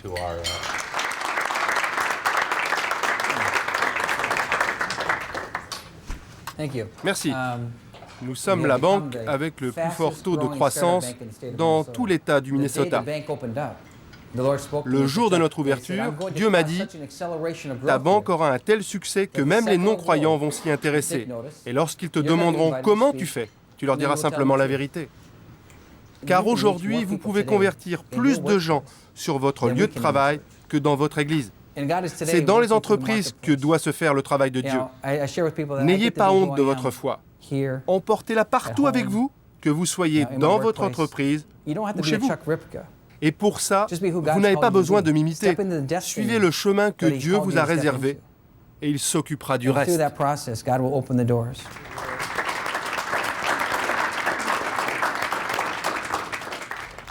Des questions?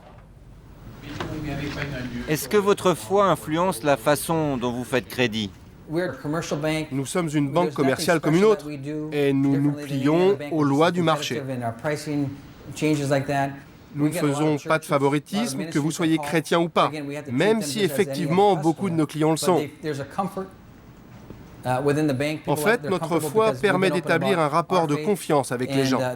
Par exemple, avant d'accorder un prêt, je prie avec mes clients pour demander à Dieu s'il approuve le projet ou pas. Et je peux vous dire, demander conseil à Dieu avant de prendre un prêt immobilier, ça aide. Ah, c'est toi, Travis. J'espérais qu'on pourrait se rencontrer.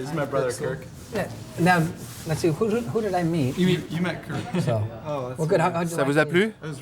C'était génial, oui, de pouvoir enfin vous entendre parler de votre banque. Vous êtes vraiment un pionnier. Mon frère et moi, on voudrait faire la même chose.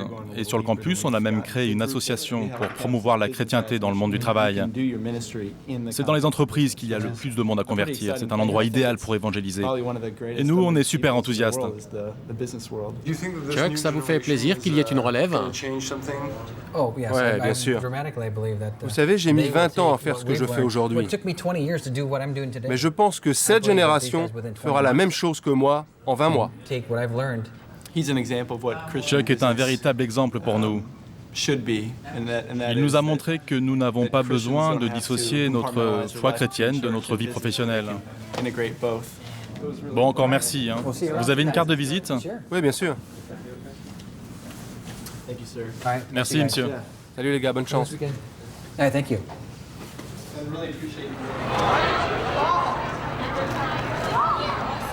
Le soir même, sur le campus, on fête la fin du semestre. Au programme, un concert de rock, du rock chrétien bien sûr. Les 2700 places du grand amphi se sont vendues en quelques heures. George of Clay, le groupe de ce soir, a déjà vendu plus de 4 millions d'albums aux USA. Michael est président de l'association des élèves du campus. Il a longtemps prié pour que George of Clay accepte de venir. J'ai donné ma vie à Dieu. Il est ma seule lumière. Le jour du jugement dernier, je veux prendre avec moi le plus de monde possible et leur ouvrir les portes du paradis. C'est ce que nous voulons tous ici. Pour moi, c'est Dieu qui est cool. Vous savez, dans cette université, les étudiants veulent vraiment avoir un comportement qui honore Dieu. Quelle que soit notre profession plus tard, nous allons tous travailler pour la gloire de Dieu et pas uniquement pour nos propres intérêts.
Retour à Washington.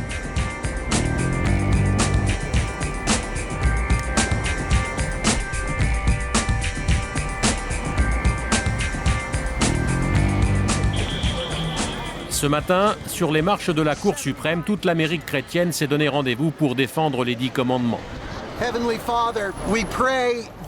Ô Dieu Tout-Puissant, nous vous supplions d'intervenir dans cette journée d'une importance capitale pour notre nation.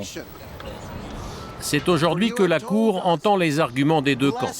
D'un côté, les laïcs plaident la séparation de l'Église et de l'État, de l'autre, les évangélistes défendent les fondements de la morale chrétienne. Perdu parmi les évangélistes venus en grand nombre, un défenseur de la laïcité tente de se faire entendre. Je ne veux pas que mes impôts servent à promouvoir leur religion et à menacer ma liberté d'expression.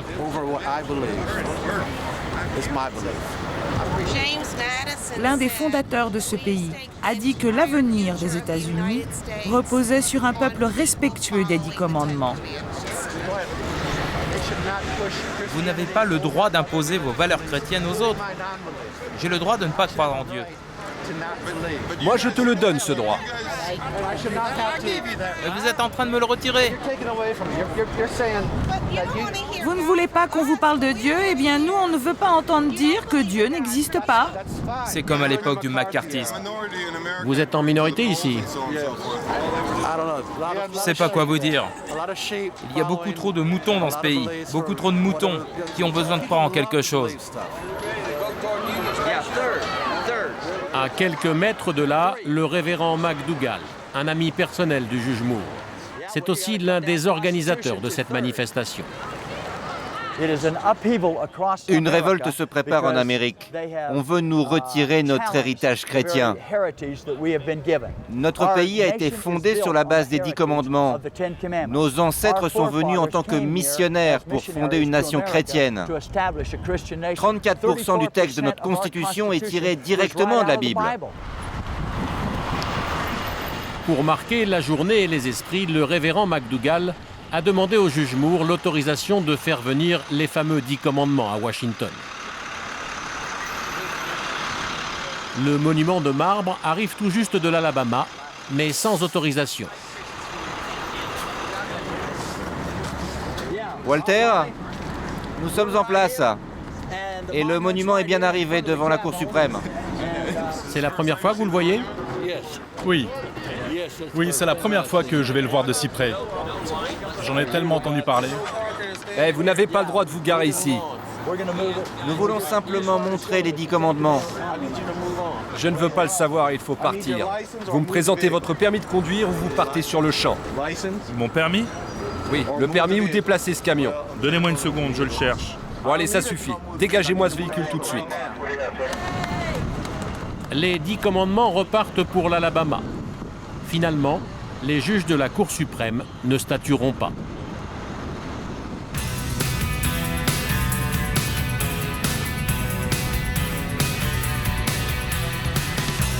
Nous partons à 2000 km de là, à Dallas, au Texas.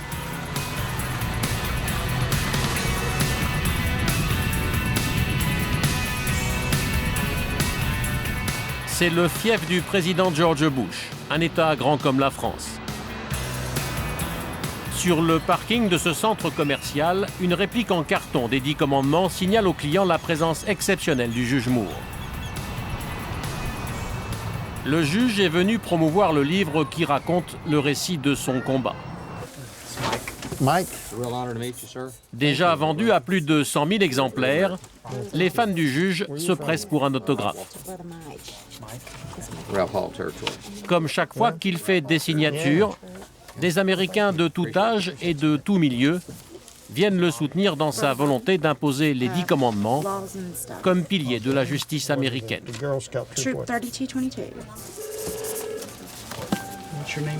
Je m'appelle Cindy.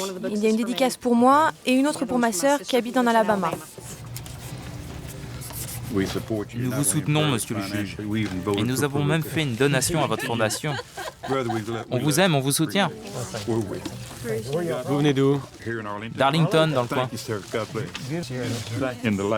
Je vous le dis, la fin des temps arrive, et c'est maintenant que nous avons besoin d'hommes comme le juge Moore pour combattre tout cela, tous les gauchistes. C'est bien clair. Que Dieu vous bénisse.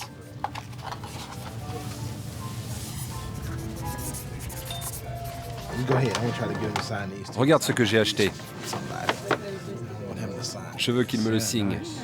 Ouais, ici en bas, là. Ouais. C'est beau, hein? Et la séparation entre l'Église et l'État, vous en faites quoi? La question, ce n'est pas ça, ça n'a rien à voir. C'est Dieu qui permet au gouvernement d'exister. Vous comprenez? Nous ne voulons pas vivre ce que vous avez vécu en France. Nous ne voulons pas de révolution française. Mais il risque d'y avoir une révolution chrétienne si on continue à vouloir ignorer la parole de Dieu dans notre pays. Vous pouvez m'écrire votre passage préféré de la Bible?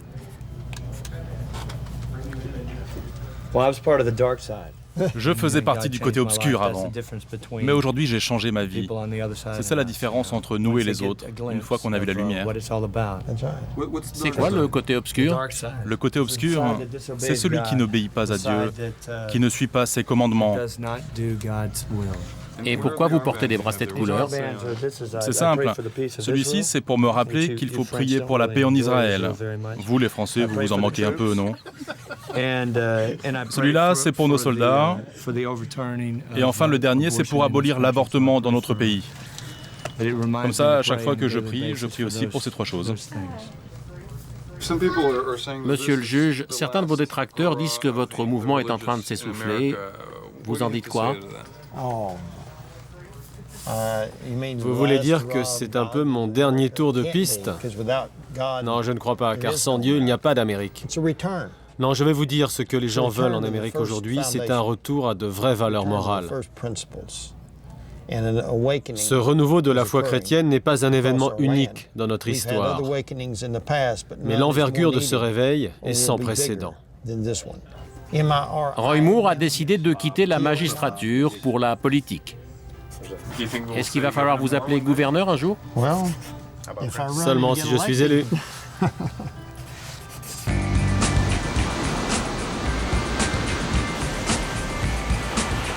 Un gouverneur évangéliste, c'est peut-être pour demain.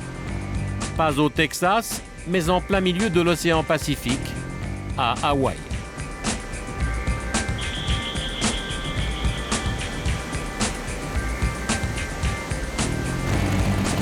Motards, grosses vagues, surf et bikini, c'est derrière ces images de cartes postales que s'est implanté le mouvement évangéliste le plus radical du pays. Chuck Ripka et sa femme viennent sur l'île régulièrement. Aujourd'hui, le banquier chrétien a rendez-vous avec le vice-gouverneur de l'État. Depuis son élection il y a 2 ans, James Dukayona veut faire d'Hawaï un modèle de coopération entre l'Église et l'État. Ça fait plaisir de vous revoir. Je vous présente ma femme. Lors de mon dernier voyage, elle ne m'accompagnait pas. En tout cas, ça me fait plaisir de vous rencontrer. Ok, allons nous asseoir. Chuck profite de son rendez-vous pour faire un peu de lobbying auprès du tout nouveau vice-gouverneur.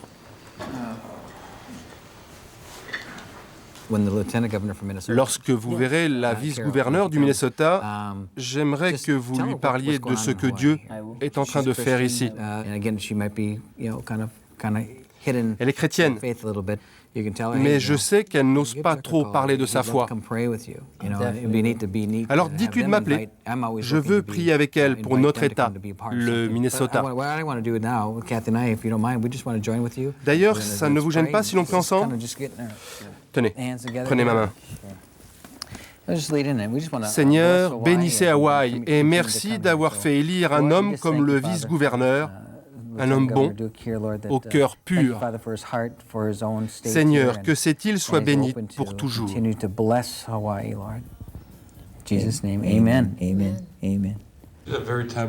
Ce n'est pas très bien vu de mélanger ouvertement politique et religion. Mon but n'est pas d'entrer dans le débat stérile sur la séparation entre l'Église et l'État. Mon but, c'est d'être au service de Dieu, d'être son représentant et de montrer la voie à suivre à tous mes concitoyens. Pourquoi est-ce qu'aujourd'hui, tout à coup, je cacherais le fait que je vais à l'église tous les dimanches? Pourquoi cacher que je crois en Dieu, que je prie? Je n'ai rien à cacher. Prenez l'exemple du président Bush. Allez à la source de son pouvoir, de sa force et de sa vision. Eh bien, il ne fait aucun doute pour moi que c'est grâce à sa foi qu'il est un grand homme d'État. Great. Thank you so much for taking time for this too. Thank you so much. It's glad meeting you. Nice meeting you. Le message est passé et passera sans doute auprès de la vice-gouverneure du Minnesota.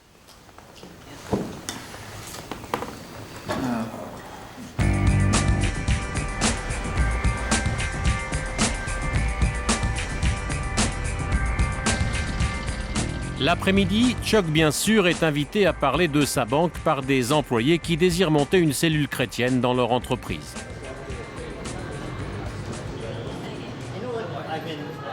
Je vous ai apporté certains livres qui peuvent vous aider.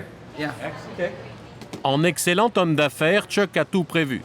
Il a emmené avec lui un carton du livre qu'il vient tout juste d'écrire. Est-ce que vous sentez le Saint-Esprit parcourir cette pièce? Regardez, j'ai la chair de poule. Et c'est pas à cause de l'air conditionné. Dieu est dans nos cœurs, comme il est aussi dans nos bureaux et dans tout notre état. C'est incroyable. Chuck? Merci, David.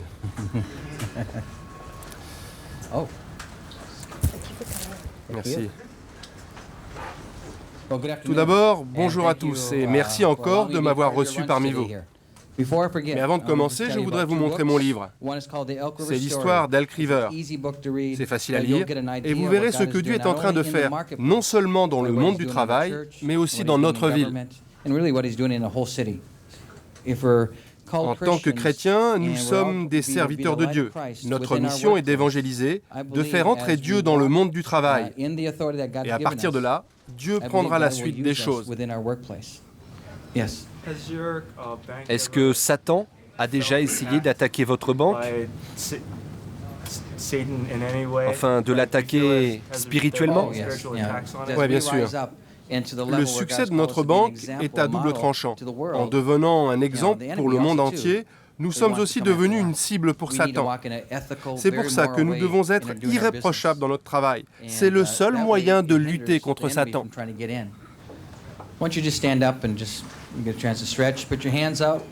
Les séminaires de Chuck n'attirent pas encore les PDG. Dans cette salle, ce sont essentiellement des employés. Leur rêve, fédérer un jour assez de collègues chrétiens et en convertir d'autres pour influencer un jour la direction de l'entreprise à prendre en compte leur philosophie de vie.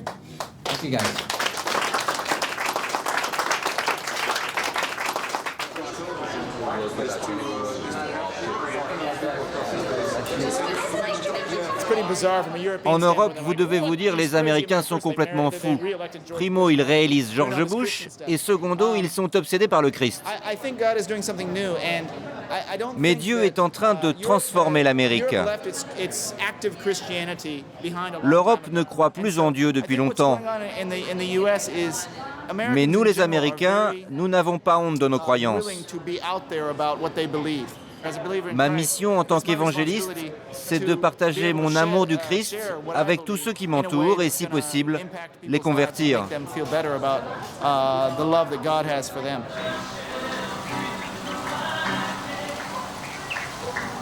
Le soir, Chuck est invité dans l'une des nombreuses communautés qui fleurissent à Hawaï.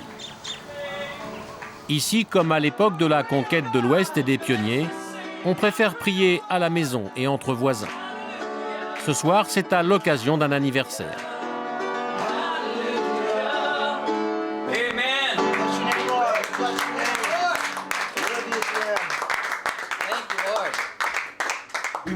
Seigneur, que votre nom soit sanctifié. Nous vous dédions cette soirée. Faites que nos vies ne servent qu'à votre gloire. Nous vous demandons, Seigneur, de nous donner force et sagesse pour que nos enfants grandissent avec la même passion qui nous habite. Qu'ils vous aiment de toute leur âme, de tout leur cœur et de toute leur force. Au nom du Christ. Amen.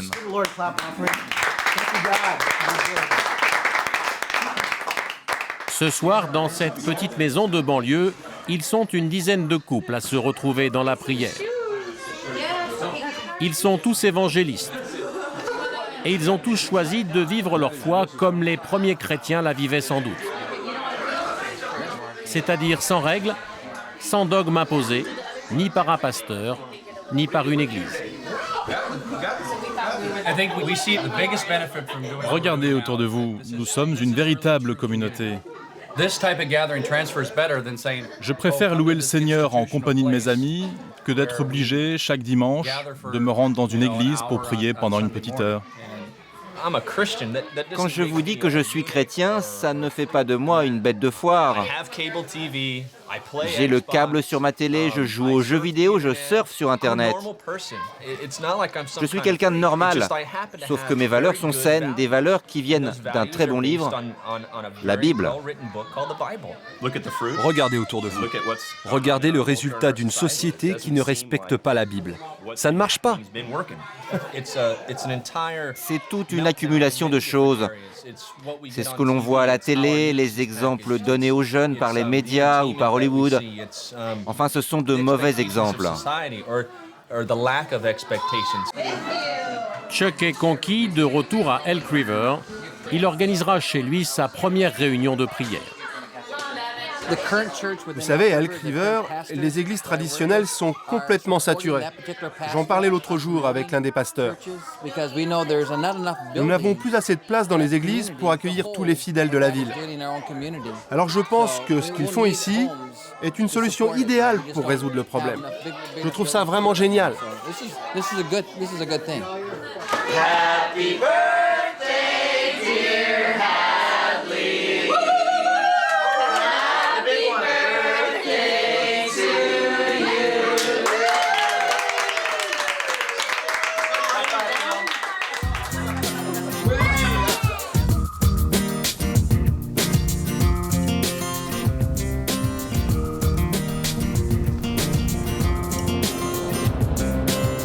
Retour dans le Dakota du Sud, à Sioux Falls.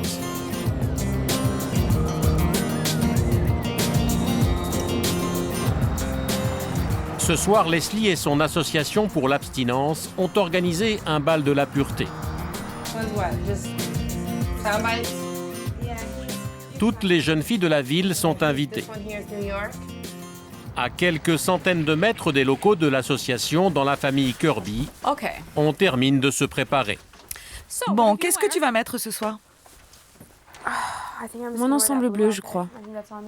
Catherine a 15 ans, c'est la cadette de la famille. Sa mère, Caroline, est restée vierge jusqu'à son mariage. Elle veut faire en sorte que ses filles suivent son exemple. Kelly, tu en penses quoi, toi? Kelly, la fille aînée, revient d'un séjour universitaire d'1 an à la Sorbonne. Tu n'as qu'à mettre ce châle bleu. Mais maman, ça va pas ensemble. Mais si, ils vont très bien ensemble. Madonna, elle dit toujours qu'il ne faut pas avoir peur de choquer. Ne vous inquiétez pas, je n'écoute pas tous les conseils de Madonna. J'espère bien, parce qu'avant d'aller à un bal de la pureté, ça fait désordre. Je ne pense pas que Madonna viendrait. Pourquoi pas? Elle ne serait pas invitée. Ce soir, nous allons confirmer la promesse que nous avons faite de rester vierges jusqu'au mariage. Mais pourquoi c'est si important pour vous? J'ai grandi avec ces valeurs. On en parle souvent en famille. En fait, c'est une promesse que j'ai faite à Dieu. Je pense que rester pure, c'est important pour lui. Depuis que j'ai 10 ans, mes parents me parlent de sexe. Pas en détail, bien sûr, mais ils me disent simplement qu'il faut que je reste vierge jusqu'au mariage. Et ça, c'est vraiment important. Elles ont aussi des bagues de pureté, vous savez. Kelly, tu as la tienne? Regardez, c'est ça une bague de pureté. Vous savez, pour mon 15e anniversaire, mon père m'a invité au restaurant et m'a donné cette bague. C'est le symbole de ma promesse. Et toi, Catherine, tu viens d'en recevoir une? Ouais. C'est étrange parce qu'en fait, on dirait que vous êtes mariés. C'est vrai, on me le demande souvent. Et alors, vous dites quoi? Je réponds simplement que non. Et en France, vous portiez cette bague? Oui. Et on vous disait quoi? Ils étaient choqués. Quoi? Tu n'as pas couché avec un homme? Mais il faut que tu goûtes à ça? Alors je répondais, ça va aller, je vous assure. C'est sûr que pour les Français, c'était vraiment choquant. Le père de Kelly, Steve, est un homme d'affaires important du Dakota. Il est à la tête d'un gros groupe financier et a largement contribué à la campagne de réélection de George Bush. Lui aussi s'est marié vierge dans les années 70. Vous savez, l'histoire nous montre que les civilisations les plus puissantes ont toutes été fondées sur des familles moralement saines. Et pour obtenir de telles familles, elles doivent tout d'abord être normalement constituées, c'est-à-dire avec un homme et une femme. Ensuite, leurs enfants doivent rester vierges jusqu'au mariage. Je pense que c'est comme ça que l'Amérique restera une puissance mondiale. Donc rester vierge jusqu'au mariage, c'est un acte patriotique. Oui, c'est patriotique et c'est un bon moyen d'aider son pays, sa ville, son église. Une famille saine est à la base d'un pays sain.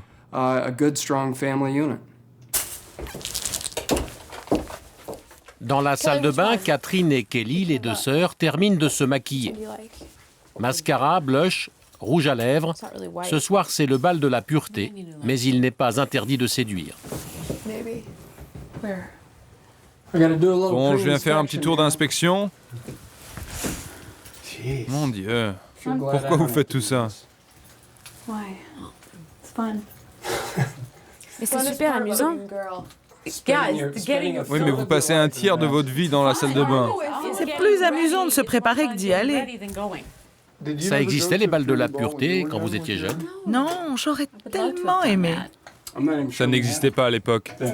Je pense que c'est quelque chose de nouveau. Oui, c'est grâce à Leslie. Oui, c'est ça, grâce à Leslie. Bon, moi je vais aller enfiler mon smoking. C'est étrange de se faire belle pour un bal de la pureté, non? Il n'y a rien d'étrange. L'abstinence est super. C'est super, mais la majorité des jeunes trouvent ça ringard. Vous savez, nous on pense qu'en restant abstinentes, nous gardons le contrôle de nos vies. Et Kelly, ça ne t'empêche pas de sortir avec des garçons. J'aime bien sortir. Et puis c'est pas comme si j'allais rester vierge toute ma vie. J'ai seulement besoin d'attendre. Pas de quoi flipper. Attendre ton mariage. Bien sûr. Est-ce que vous avez un petit ami? Non, je suis célibataire et j'adore ça. Bon, il ne me reste plus qu'à mettre la touche finale. Vous savez, dans le Dakota du Sud, nous avons aussi des cow-boys. C'est pas qu'au Texas. Alors je vais mettre mes bottes. Des bottes avec le smoking. Eh oui, bien sûr. Bottes de cow-boy avec un smoking. Vous savez, le soir après la cérémonie d'investiture du président Bush, il y a eu un gigantesque bal à Washington. Ça s'appelait le bal des bottes texanes ou quelque chose comme ça. 12 000 personnes étaient invitées dans un immeuble de 8 étages. Alors moi, en bon représentant du Dakota, j'ai mis ces bottes de cow-boy typiques de mon état avec mon smoking.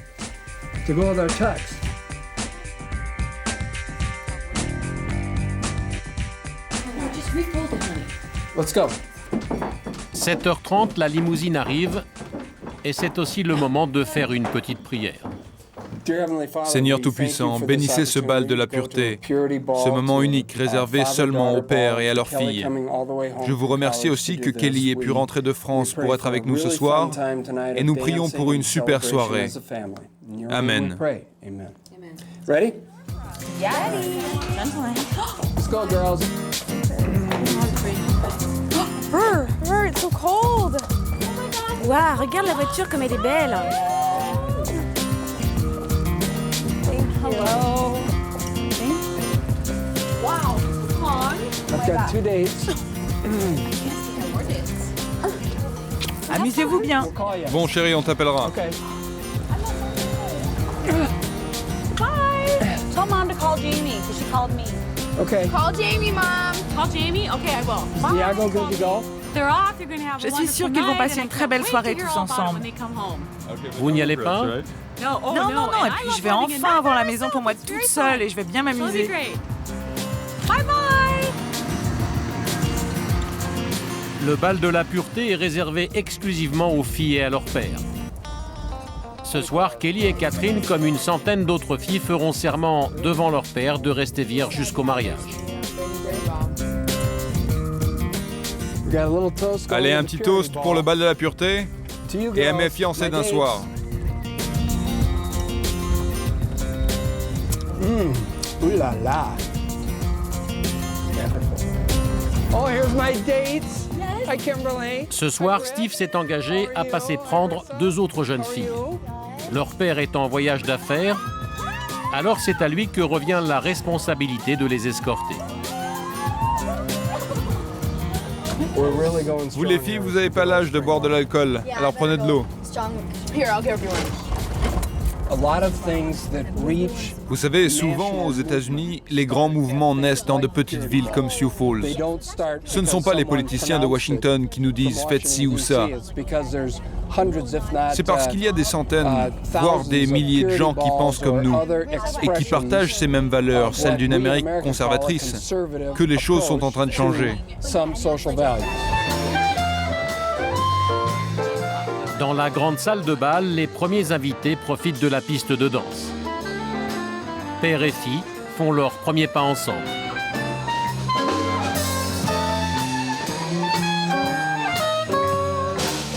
Leslie, encore une fois, n'a rien laissé au hasard. Orchestre, ballon blanc, robe de soirée, tout est fait pour donner l'illusion d'un mariage. Je veux faire de ce premier bal de la pureté un exemple pour tout le pays. Je pense que ce type d'événement peut devenir un succès dans d'autres villes. Et puis en tant que présidente du mouvement pour l'abstinence, si je dis que ce bal est un super moyen de promouvoir nos idées, on m'écoutera. 21h, Kelly, sa sœur et leurs amis arrivent enfin. Comme à chaque jeune fille, une rose blanche leur est offerte à l'entrée le symbole de leur pureté. Regardez comme il est beau, votre père. Leslie réserve un accueil privilégié à la famille Kirby. Elle sait que Steve, le père, a des appuis politiques importants à Washington. Les 150 invités sont arrivés, la soirée peut commencer. Elle débute par une avant-première, la projection du dernier spot publicitaire financé par l'association. Dans ce clip, un ado se voit proposer de choisir entre 2 bouteilles d'eau. Brusquement, une dizaine d'autres jeunes sortent d'une camionnette et boivent au goulot de sa bouteille. Et ils font quoi là? Quand ils ont fini, on lui propose alors de boire à son tour. Bien sûr, il refuse, même contre $10. Il préfère l'autre bouteille, celle qui n'est pas passée de bouche en bouche, celle qui est pure. Pure comme une fille vierge avant le mariage. La preuve est faite.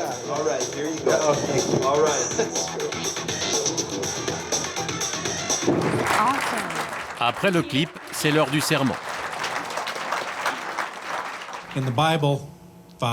Dans la Bible, les pères sont souvent représentés comme des guerriers, de grands chasseurs ou encore des héros. Dieu a fait de vous des pères guerriers, avec pour seule mission de protéger vos enfants. Mesdemoiselles, la promesse que vous ferez ce soir servira à honorer votre père, votre famille et notre Dieu Tout-Puissant. Alors faites face à votre père et répétez après moi. En puisant dans la force vitale de mon père, je promets solennellement à Dieu, à ma famille, à moi-même, à mon futur mari et à mes futurs enfants, que je resterai sexuellement pure jusqu'au jour où je m'offrirai en cadeau de mariage à mon époux. Mesdemoiselles, ce soir, vous promettez de rester pures. Souvenez-vous de cette promesse tout au long de votre vie. Quant à vous, messieurs, protégez vos filles comme des princesses pour qu'elles arrivent vierges à leur mariage. Et maintenant, prions.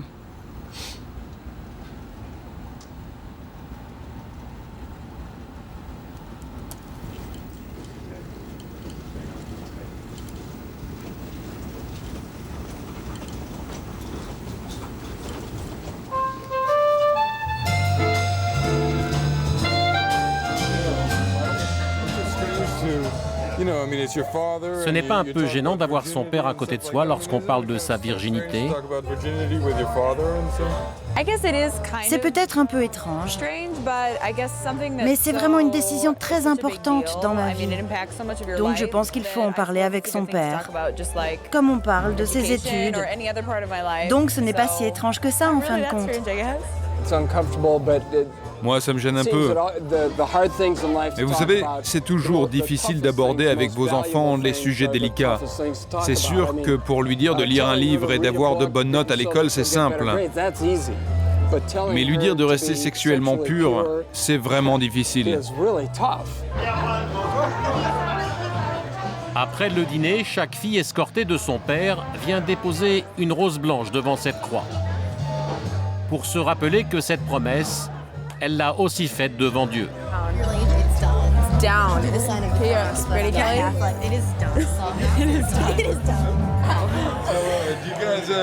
Alors les filles, maintenant vous êtes impatientes de trouver un mari? On est trop jeunes pour penser à ça. Pas moi, j'y pense de temps en temps. Toi, petite sœur, t'as le temps, t'inquiète pas. Et il est comment votre homme idéal? Bah, comme tout le monde, quoi. Il faut qu'il soit charmant. Fort aussi. Oui, très musclé. Et chrétien, bien sûr, non? Ouais, absolument. S'il n'est pas chrétien quand je le rencontre, je le convertirai. Son bal est un succès. Demain, Leslie l'exportera dans des centaines de petites villes américaines. J'espère que l'Amérique va changer. Quand je vois toutes ces jeunes filles qui d'elles-mêmes viennent déposer ces roses devant la croix, c'est un bon signe pour l'avenir. Personne ne les a forcées à le faire. Allez en rythme les filles.